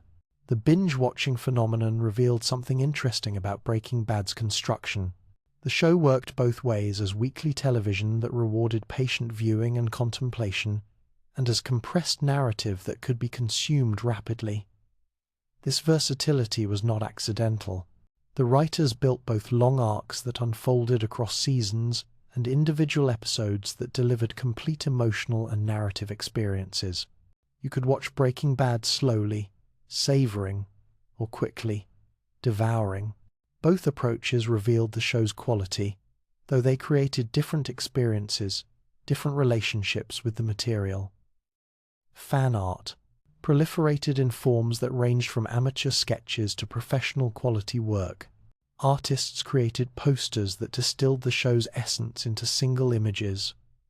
Walter's glasses and hat, the RV in the desert, the chemical structure of methamphetamine rendered in Breaking Bad's signature colors. Some of this art was shared freely online, gifts to the community. Some was sold, creating a grey market of unofficial merchandise that honored the show through creative interpretation. The sheer volume and quality of fan art demonstrated the depth of engagement, the way Breaking Bad had entered not just viewers' minds but their imaginations, inspiring them to create their own responses, their own interpretations. The fan theories that emerged were sometimes beautifully intricate, connecting details across seasons, proposing explanations for ambiguities, predicting future developments. The most famous theory that the entire show was actually a flash-forward, that the seemingly idyllic opening scene of Walter cooking breakfast in his underwear in the pilot was actually set after everything else, showing a brief moment of normalcy before his final downfall was elegant and wrong. But the fact that viewers had engaged deeply enough to construct such theories demonstrated the show's success in creating a world rich enough to support multiple interpretations. Some theories were darker, suggesting that Walter had died in various earlier episodes, and everything after was dying fantasy. Others were lighter, proposing that Jesse would somehow triumph, would escape and find peace. The writers knew about these theories and occasionally found them amusing or impressive, but they remained committed to the story they had planned, trusting that if they stayed true to character and consequence, the actual ending would satisfy even if it surprised. The discussions about morality were perhaps the most fascinating aspect of audience engagement. Breaking Bad inspired genuine ethical debate. Was Walter a victim or a villain? At what point did he cross from sympathetic to irredeemable? Were his actions motivated by love for family or by pride and ego? Could he be both? Different viewers drew lines in different places. Some stopped sympathizing with Walter when he watched Jane die. Others held on through most of Season 5, only abandoning him when his actions became undeniably monstrous. Still others, fewer, but vocal, maintained sympathy through the finale, viewing Walter as tragic rather than villainous.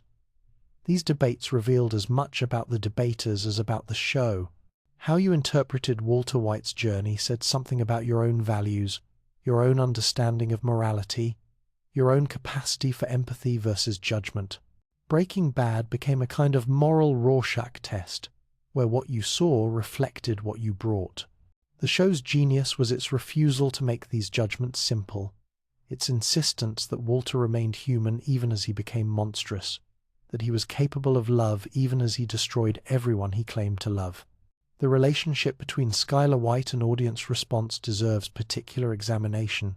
The hatred directed at Skyler, the vitriolic online comments and death threats sent to Anna Gunn, revealed something disturbing about audience identification with anti-hero protagonists. Viewers had so thoroughly allied themselves with Walter that they viewed anyone who opposed him, including his wife, whose objections to murder and drug manufacture were entirely reasonable, as antagonist. This phenomenon sparked important conversations about gender, about how female characters who refuse to enable male protagonists are punished by audiences in ways that male characters in similar positions are not. Critics and scholars began writing about Breaking Bad while it was still airing, recognizing that something significant was happening in television. Academic papers examined the show's visual language, its moral complexity, its place in the prestige drama renaissance. It appeared on syllabi in film schools, in ethics courses, in writing programs. The show had become not just entertainment, but text, something worthy of serious academic consideration, something that would be studied and analyzed for decades to come. The live tweeting phenomenon turned Breaking Bad episodes into real-time communal experiences that transcended geography. Viewers around the world would watch simultaneously, sharing reactions, making jokes, expressing shock and horror. The writers and actors sometimes participated, providing behind-the-scenes insights, reacting to audience reactions. This created a feedback loop, a conversation between creator and viewer that was unprecedented in its immediacy and scale. Television had always been a one-way medium. Breaking Bad existed at the moment when that was changing, when conversation became possible, when audience could talk back. The memes that emerged from Breaking Bad became their own form of cultural currency.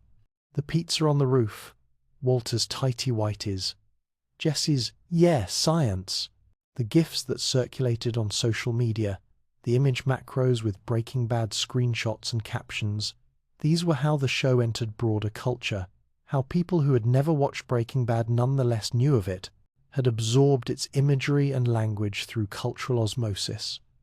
The show became reference point, became shorthand.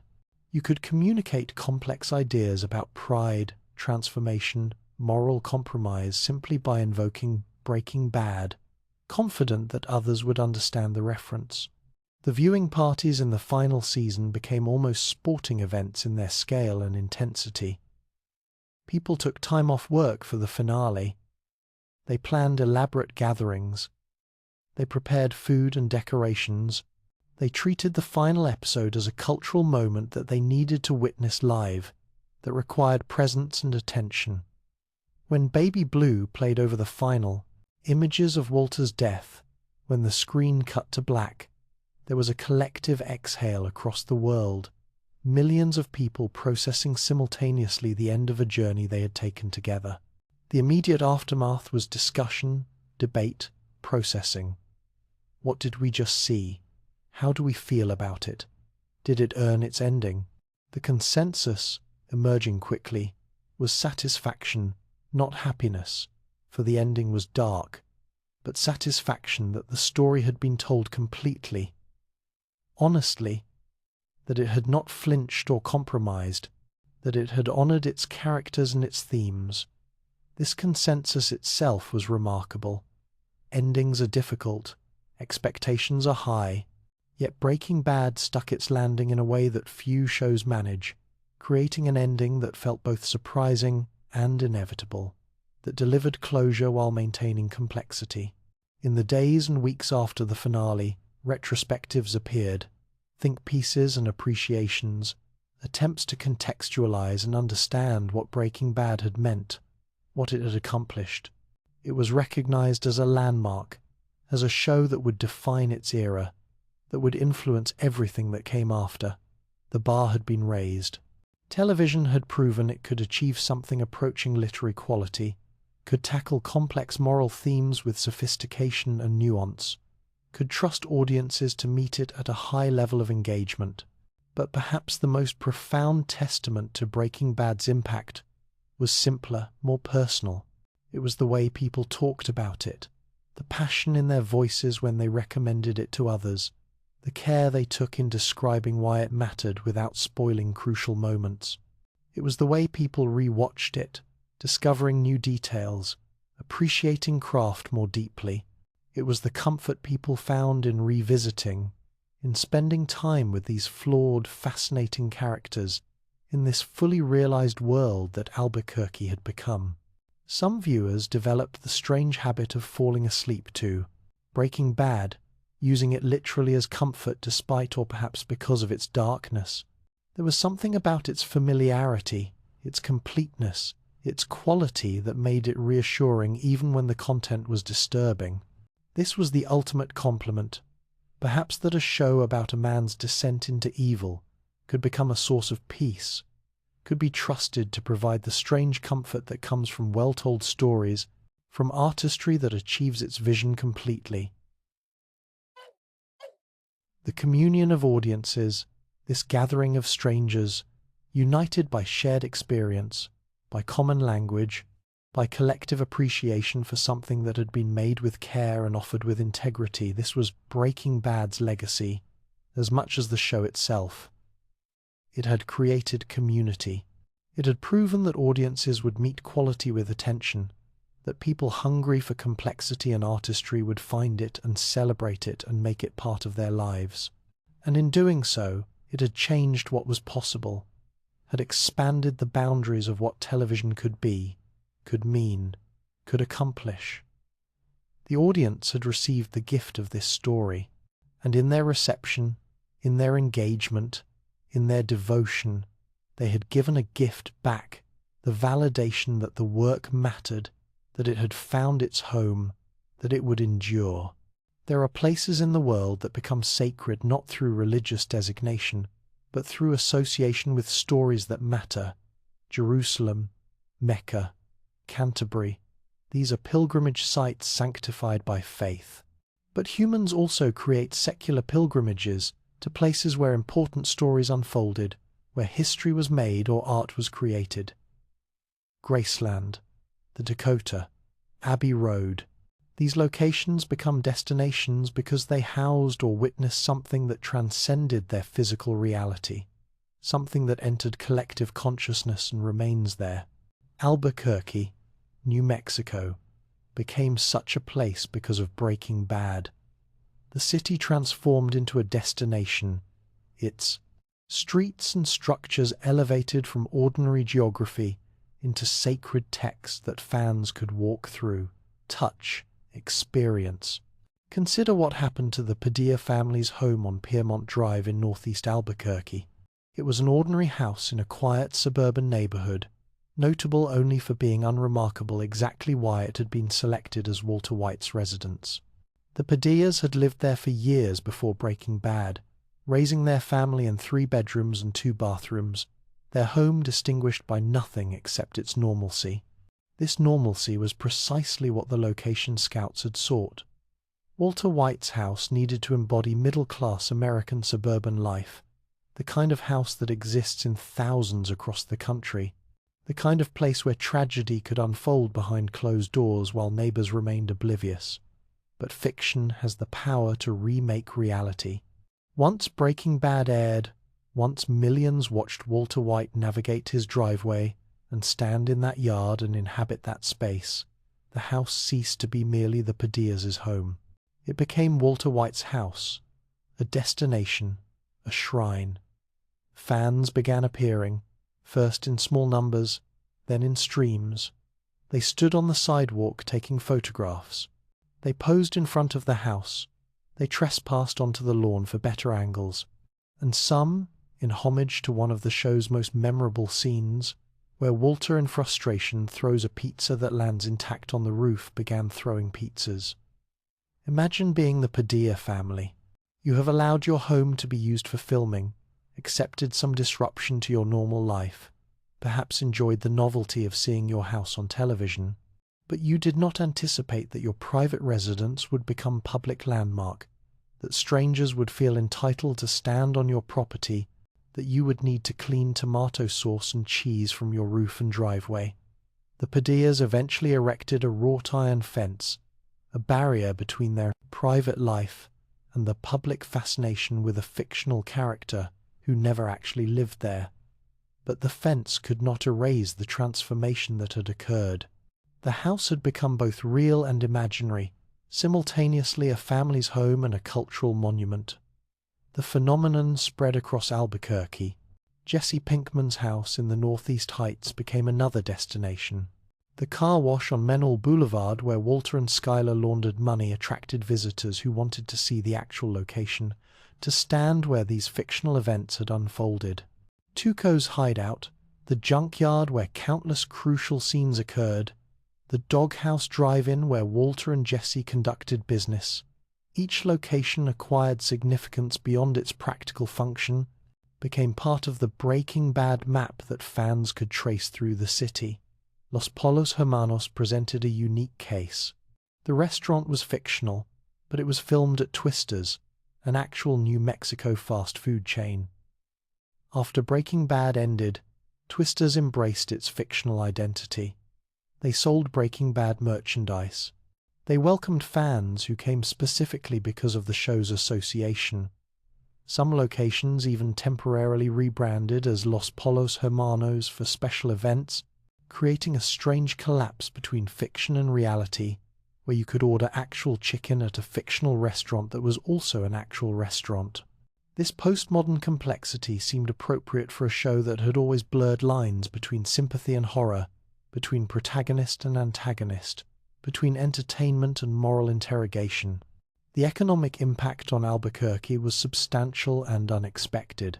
The city's tourism office began promoting Breaking Bad tours, officially sanctioned experiences that would take visitors to key filming locations, providing behind-the-scenes stories and photo opportunities. These tours became one of the city's major tourist attractions, drawing visitors who might never have otherwise considered Albuquerque as a destination. Breaking Bad RV tours used vehicles similar to the iconic Crystal Ship, the recreational vehicle that served as Walt and Jesse's mobile meth lab in the first 2 seasons. Tourists could climb aboard, pose for photos, experience a sanitized version of the show's signature location. Local businesses that had appeared in the show even briefly, even as background began advertising their Breaking Bad connections. Restaurants displayed photos of cast members who had eaten there. Shops promoted items that had appeared on screen.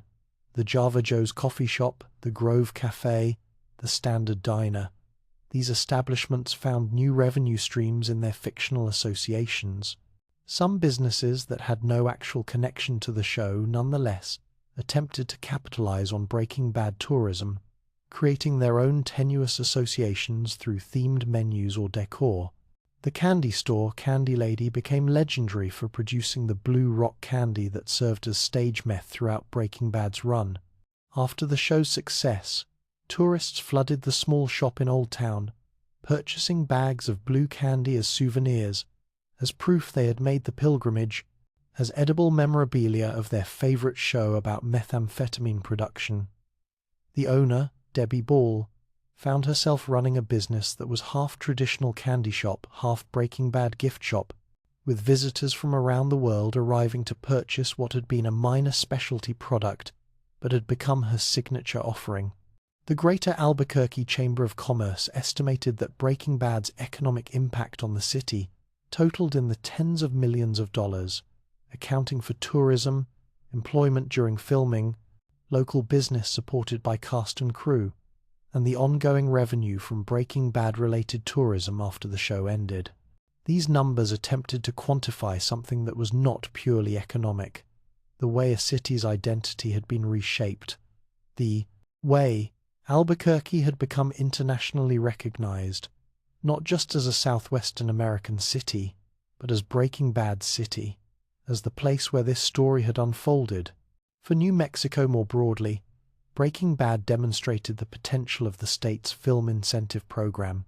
New Mexico had been offering tax credits and incentives to attract film and television production, competing with established production centers like California and Georgia. Breaking Bad's success both critically and economically validated this strategy, proving that productions could successfully operate outside traditional Hollywood infrastructure while contributing significantly to local economies. In the years following Breaking Bad, New Mexico's film industry expanded, with multiple productions choosing the state for its scenic diversity, its production incentives, and its demonstrated capability to support major television and film projects. The preservation efforts began even before the show ended. Props from Breaking Bad found their way into museums and private collections. The Albuquerque Museum acquired key pieces, understanding that they were collecting not just television memorabilia, but cultural artifacts that documented a significant moment in both television history and the city's history. Walter White's pork pie hat, Jesse's yellow hazmat suit, the ersatz meth that had served as visual centerpiece. These objects were catalogued and preserved with the same care applied to any historical artifact. Scripts from pivotal episodes were archived, maintained for researchers and historians who would study Breaking Bad's narrative construction and cultural impact. The Writers Guild Foundation in Los Angeles established a collection of Breaking Bad materials, recognizing the show's significance to television writing and its potential value for future writers seeking to understand craft at the highest level. Universities with film studies programs sought materials for their collections, understanding that Breaking Bad would be taught and analyzed for decades to come. The annual Breaking Bad reunion events became pilgrimages of a different kind. Comic conventions, especially San Diego Comic-Con and New York Comic-Con, hosted Breaking Bad panels even years after the show ended. Fans lined up for hours to attend these panels, to hear cast members share memories, to ask questions, to be in the same room with people who had brought these beloved characters to life. Bryan Cranston and Aaron Paul attended many of these events, demonstrating loyalty to fans who had supported the show, maintaining relationships with the community that had formed around Breaking Bad. These convention appearances revealed the deep gratitude that cast members felt toward fans. Cranston would spend hours signing autographs, taking photographs, listening to stories about what Breaking Bad meant to people. He heard from teachers who felt seen, from people battling cancer who found something meaningful in Walter's journey, from viewers who had watched with family members since deceased, for whom Breaking Bad represented shared time that had become precious in retrospect. Paul showed similar dedication, his genuine warmth and enthusiasm making each fan interaction feel personal rather than obligatory. The fan art that attendees brought to be signed demonstrated the creative response Breaking Bad had inspired. Professional quality portraits, elaborate scenes recreated in various media, sculptures, paintings, digital art fans had poured creative energy into honoring the show through their own artistic practice. Some of this art was technically impressive, some was raw but emotionally resonant. All of it testified to the depth of connection, the way Breaking Bad had entered not just consciousness but creative practice, inspiring people to make art about art, to respond to story with their own stories told through visual media. The cast members' personal relationships with the show's locations created another layer of meaning. Bryan Cranston would occasionally return to Albuquerque after filming ended, visiting restaurants he had frequented during production, walking streets he had walked as Walter White. These visits were pilgrimage of a different kind, returning to the place where he had done the work of his life, where he had inhabited a character who had challenged and changed him. Aaron Paul moved to Boise, Idaho, after Breaking Bad ended, but he maintained connections to New Mexico, returning for events, maintaining friendships with crew members who had remained in the state. The relationship between cast and city was genuinely affectionate. Albuquerque had been good to the production, had welcomed the cast and crew, had provided not just locations, but hospitality. The cast members recognized this debt, spoke warmly about their time in New Mexico, encouraged fans to visit and support local businesses. This mutual appreciation between place and production was unusual, a symbiosis that benefited both parties and created something that transcended typical location shooting arrangements. The tours evolved over time, becoming more sophisticated in their offerings. Some tours focused on behind-the-scenes production stories, featuring guides who had worked on the show or had intimate knowledge of the filming process. Other tours emphasized the fan experience, creating opportunities for immersive engagement, for participants to recreate famous scenes, to purchase themed merchandise, to feel like they were stepping into the world of Breaking Bad rather than simply viewing locations from a distance. The most dedicated fans made multiple pilgrimages, returning to Albuquerque repeatedly, discovering new locations, finding obscure filming sites that were not on official tours. This deep engagement with place demonstrated something profound about contemporary fandom, the desire not just to consume story, but to inhabit it, to make it physical and spatial, to transform fiction into geography that could be walked through and experienced. Breaking Bad rewarded this desire because it had been filmed largely on practical locations rather than sound stages, because the Albuquerque viewers saw on screen was actual Albuquerque, accessible and real. The tensions that sometimes emerged between residents who wanted normalcy and tourists who wanted access, between private property rights and fan enthusiasm, reflected broader questions about how we negotiate between fiction and reality. In an age where stories feel increasingly real and reality feels increasingly like story. The Padillas' fence was both practical barrier and metaphor, an attempt to maintain boundary between lived life and mediated narrative, between home and location, between the private and the public. For some fans, the pilgrimage to Albuquerque took on genuine spiritual significance. They described their visits in language typically reserved for religious experiences, feeling moved, feeling connected to something larger than themselves, feeling like they had touched something important. This was secular pilgrimage in its purest form, the journey to a place made meaningful through story rather than through divine intervention, the search for connection with narrative that had affected them profoundly. The photographs that pilgrims took, standing in front of Walter White's house, posing by the sign for Los Polos Hermanos, recreating scenes from the show, these were evidence of journey completed, proof of devotion. Souvenirs that documented not just tourism but something closer to testimony. I was here. I went to this place because of a story that mattered to me. I participated in the cultural phenomenon that Breaking Bad became. The photographs served social functions as well, signaling to others that the photographer was not just a casual viewer, but someone engaged enough to make pilgrimage, someone whose identity was partially defined by this particular cultural affiliation.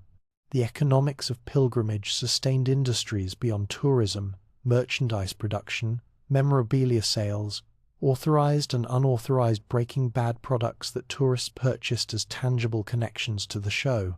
T-shirts bearing catchphrases, replica props, even blue rock candy purchased from Candy Lady and transported home carefully, protecting it like sacred relic.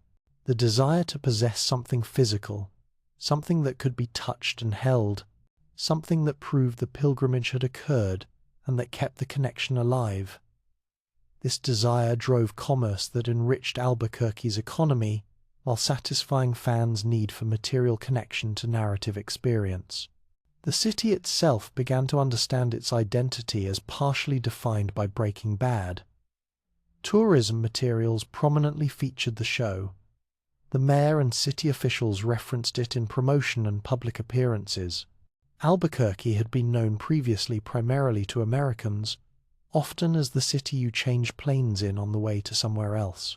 But Breaking Bad made it internationally recognizable, gave it cultural cachet, transformed it from overlooked to iconic.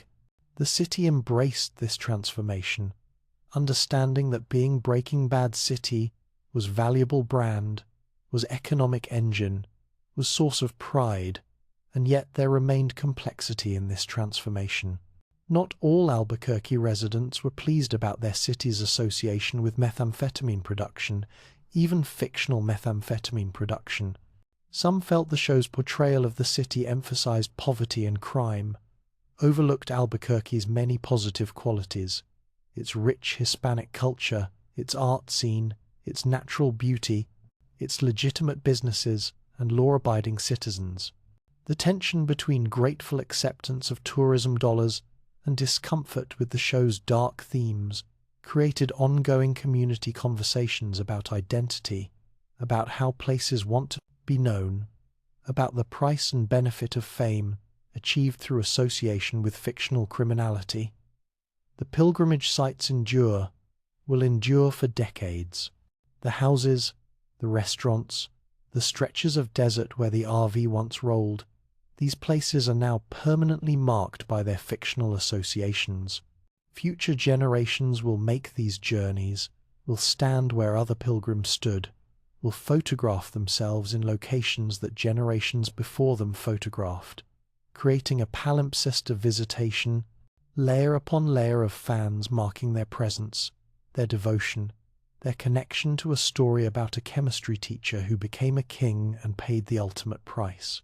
The pilgrimage continues, the sacred geography remains, the places where fiction touched reality and permanently altered it, creating a new Albuquerque that exists alongside and interpenetrated with the actual Albuquerque. Two cities occupying the same coordinates, one real and one imagined, both now inseparable, both now equally true. Stories that matter do not end when their telling concludes. They continue to live, to grow, to shape culture and consciousness in ways that extend far beyond their original context. Breaking Bad ended on September 29, 2013, when Baby Blue faded and the screen went black and millions of viewers exhaled, processing what they had witnessed. But the show's influence was only beginning, its transformation from television series into living tradition just commencing. Let us examine how Breaking Bad continues to shape, teach, inspire, and haunt, how it has become not just entertainment consumed and forgotten, but cultural text that endures, that offers new meanings with each engagement, that has woven itself into the fabric of how we understand story, morality, and the medium of television itself.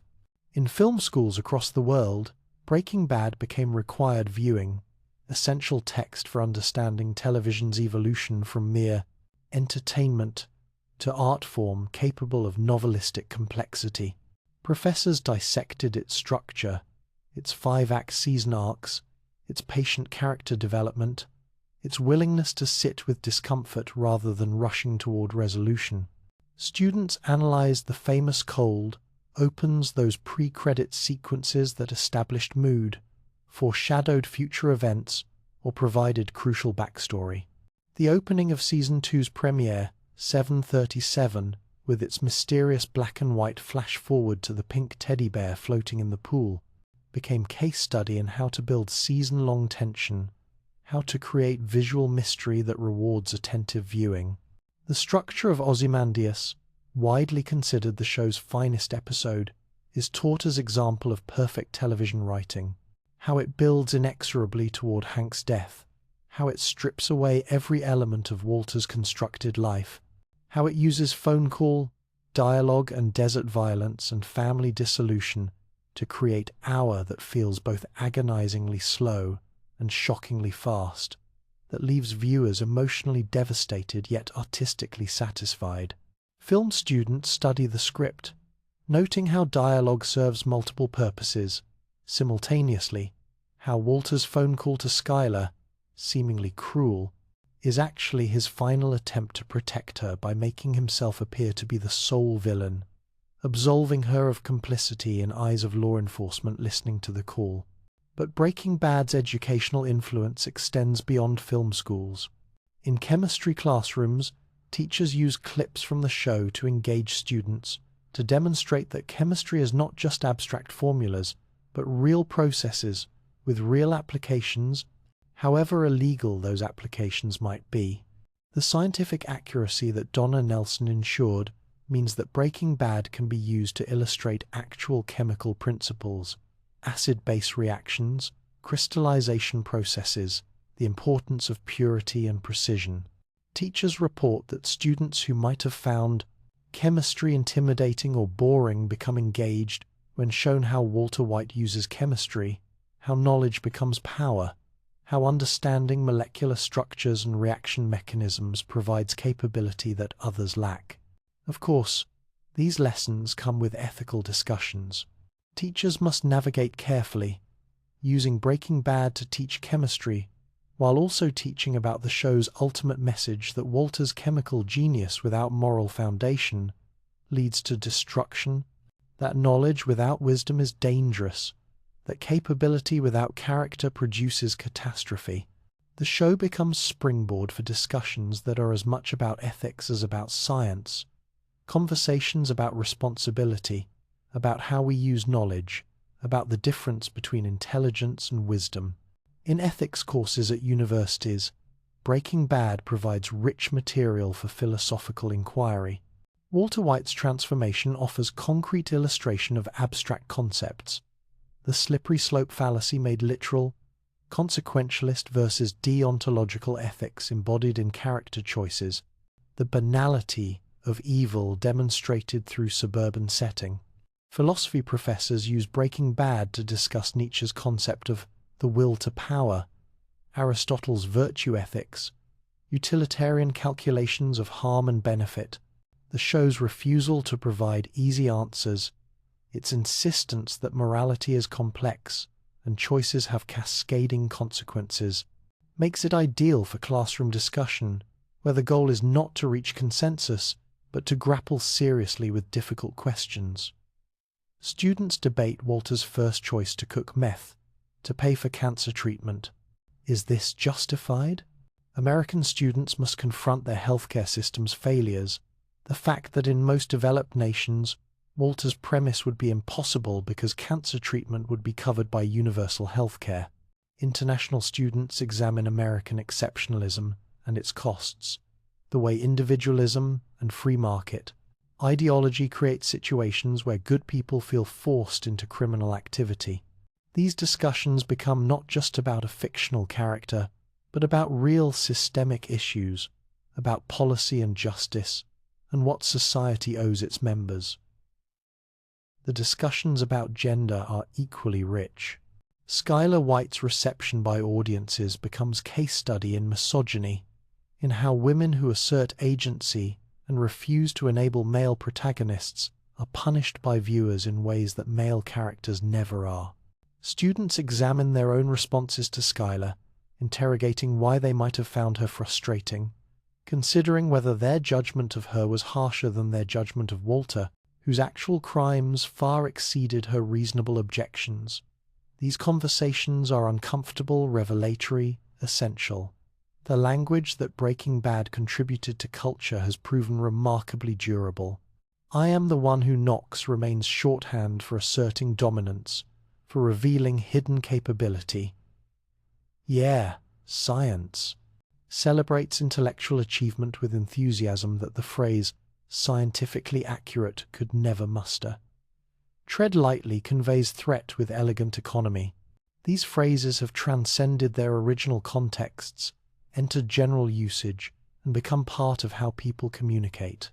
They are quoted in contexts that have nothing to do with Breaking Bad, by people who may not even know the show, evidence of how deeply the series has penetrated cultural consciousness. The memes that Breaking Bad generated became their own form of modern folklore, images and captions that communicate complex ideas through cultural reference. The "I am the danger" speech becomes template for asserting capability. Images of Jesse Pinkman crying are deployed to express emotional devastation. The pizza on the roof becomes shorthand for dramatic gestures gone wrong. These memes are how stories circulate in digital age, how narrative moments become communication tools, how shared cultural knowledge creates community among strangers who recognize the same references. The podcasts dedicated to Breaking Bad, both during its original run and continuing years after its conclusion, demonstrate the depth of audience engagement and the ongoing desire to discuss, analyze, and understand the show. Breaking Bad Insider, the official podcast hosted by Kelly Dixon, provided behind-the-scenes insights during the show's run, creating parallel narrative about the show's creation that enriched viewers' understanding. Years after the finale, new podcasts continue to emerge, dedicated fans creating episode-by-episode retrospectives, bringing new viewers along on their first watch journey, analyzing the show through various critical lenses: feminist, Marxist, psychological, and theological. These podcasts serve multiple functions. They are entertainment, certainly, providing hours of content for fans who want to remain connected to the Breaking Bad universe. But they are also scholarship, serious analytical work that often rivals academic criticism in depth and insight. The best Breaking Bad podcasts feature detailed scene analysis, character psychology exploration, thematic tracking across seasons, recognition of visual patterns and narrative callbacks that even attentive viewers might miss. They model close reading, demonstrate how to engage deeply with text, how to find meaning in details, how to appreciate craft. The continuing conversations about Breaking Bad in comment sections, on social media, in living rooms and classrooms, demonstrate that the show remains alive in cultural consciousness years after it ended. New viewers discover it constantly, often through recommendations from friends or family members who speak about Breaking Bad with evangelical fervor, insisting that it must be watched, that it will be life-changing. And frequently, it is. New viewers report the same intense engagement that original viewers experienced, the inability to stop watching, the emotional devastation, the moral complexity that forces self-examination. These conversations often focus on the spiritual questions Breaking Bad raises. Can Walter White be redeemed? The show's answer seems to be, no redemption requires genuine repentance, requires turning away from evil, requires humility that Walter never achieves. He admits in the finale that he did it for himself, that he enjoyed it, that it made him feel alive. This is closer to honesty than he has been before, but it is not repentance. He dies, achieving his final goals, securing money for his family, freeing Jesse, getting revenge on the people who stole his meth operation. But he dies without redemption, without forgiveness, without the grace that might have saved him if he had sought it. These theological discussions happen in churches and synagogues and in formal gatherings, believers and non-believers alike, wrestling with what Breaking Bad reveals about sin, consequences, the nature of evil. Some see Walter as cautionary tale, example of how pride, the first and worst of deadly sins, leads inexorably to destruction. Others see him as tragic figure, someone who might have been saved if circumstances had been different, if American healthcare had not failed him, if his pride had not been wounded by Grey Matter's success, if he had accepted help instead of insisting on self-sufficiency. These debates are unresolvable, which is why they continue, why Breaking Bad remains generative of discussion and disagreement. The show's role as time capsule becomes more pronounced with each passing year. Breaking Bad captured a specific moment in American and global culture, the period just before smartphones became ubiquitous, before social media dominated communication, before certain technologies and cultural changes that now seem inevitable had occurred. Watching Breaking Bad in 2025 means watching a world that is only 12 years past, but feels significantly more distant. The lack of smartphones means that certain plot points work that would not work today. Characters cannot be as easily tracked or surveilled. Information cannot be as easily accessed or shared. This temporal distance creates nostalgia, not for the show's dark content, but for the era it represents. Viewers feel strange affection for the technology and cultural references that mark Breaking Bad as belonging to its specific moment. The flip phones that characters use, the necessity of payphones for anonymous communication, the way information is gathered through physical research rather than internet searches, all of this marks Breaking Bad as belonging to a particular historical period that is recent enough to be remembered but distant enough to feel different from the present. For many viewers, Breaking Bad has become comfort viewing, a description that seems paradoxical for a show about moral degradation and violent death. Yet the phenomenon is real and widespread. People report watching Breaking Bad repeatedly, using it to fall asleep, finding strange peace in its familiarity, despite its disturbing content. This speaks to the show's quality it rewards, repeated viewing, revealing new details and deeper meanings each time. but it also speaks to something deeper about how narrative functions in human psychology. Familiar stories, even dark ones, provide structure and predictability that can be soothing. Knowing how Breaking Bad ends, knowing what will happen to each character, removes the anxiety of uncertainty, while allowing appreciation of craft, performances, writing, all the elements that make the show excellent. The comfort that viewers find in Breaking Bad also relates to completion.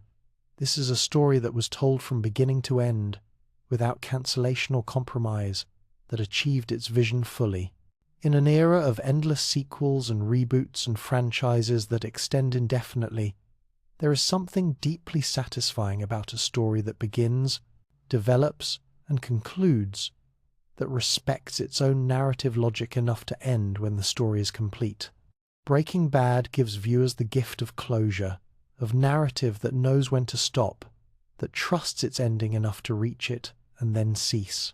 The influence on subsequent television has been profound and sometimes unfortunate. Breaking Bad proved that audiences would embrace morally complex protagonists, that anti-heroes could anchor successful series. This led to a flood of anti-hero dramas, some excellent, some merely derivative, all trying to capture what Breaking Bad achieved. But Breaking Bad's success came not just from having an anti-hero protagonist, but from the totality of its execution. The writing, performances, direction, cinematography, all working in concert to create something complete and coherent. Simply having a protagonist who does bad things is not sufficient. The complexity must be earned through craft, through attention to detail, through refusing to make things simple or easy. Better Call Saul, the prequel series that explored Saul Goodman and Mike Ehrmantraut's origins, demonstrated how to honor Breaking Bad's legacy while creating something distinct. The series matched Breaking Bad's quality while establishing its own identity, its own pace and themes and emotional register.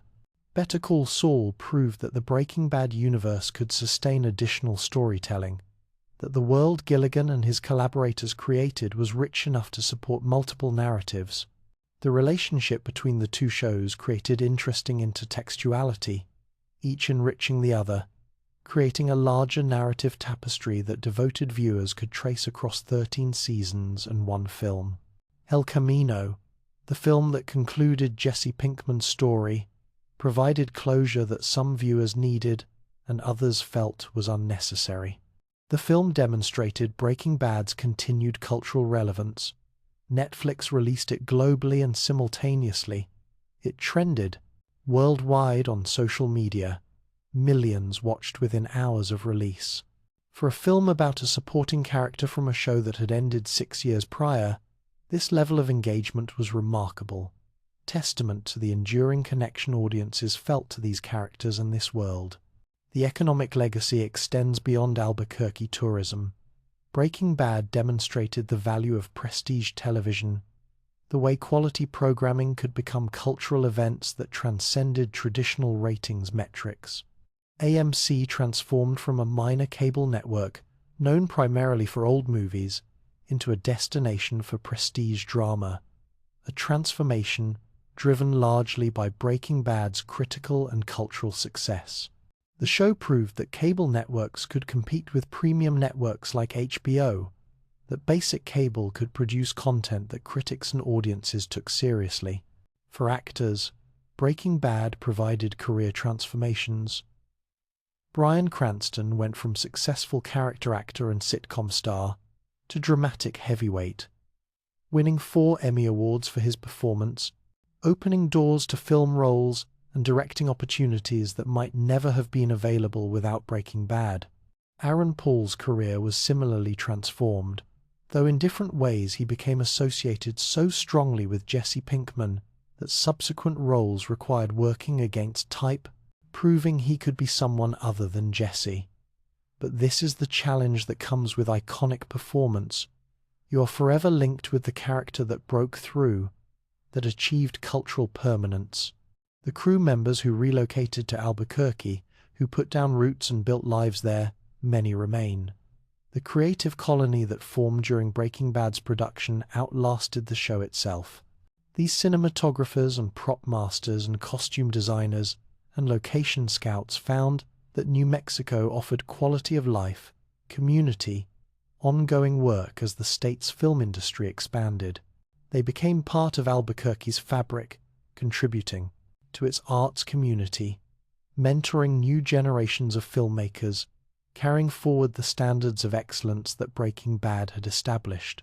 In therapy offices, Breaking Bad is sometimes discussed between patients and therapists, the show providing language for talking about difficult topics: addiction, pride, family dysfunction, the self-deception that allows people to justify terrible choices.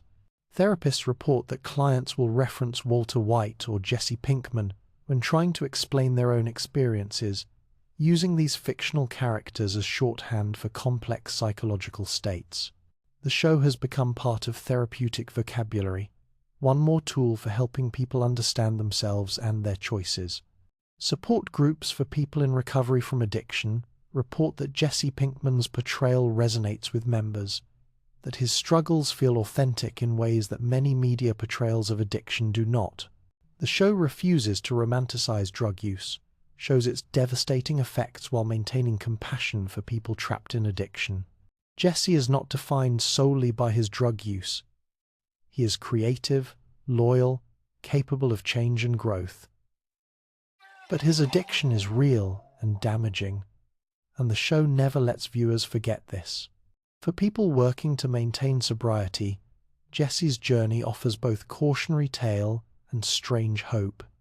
Even someone as damaged as Jesse can choose differently, can break free, can drive toward an uncertain but potentially better future. The academic papers continue to proliferate, hundreds of scholarly articles examining Breaking Bad from every conceivable angle.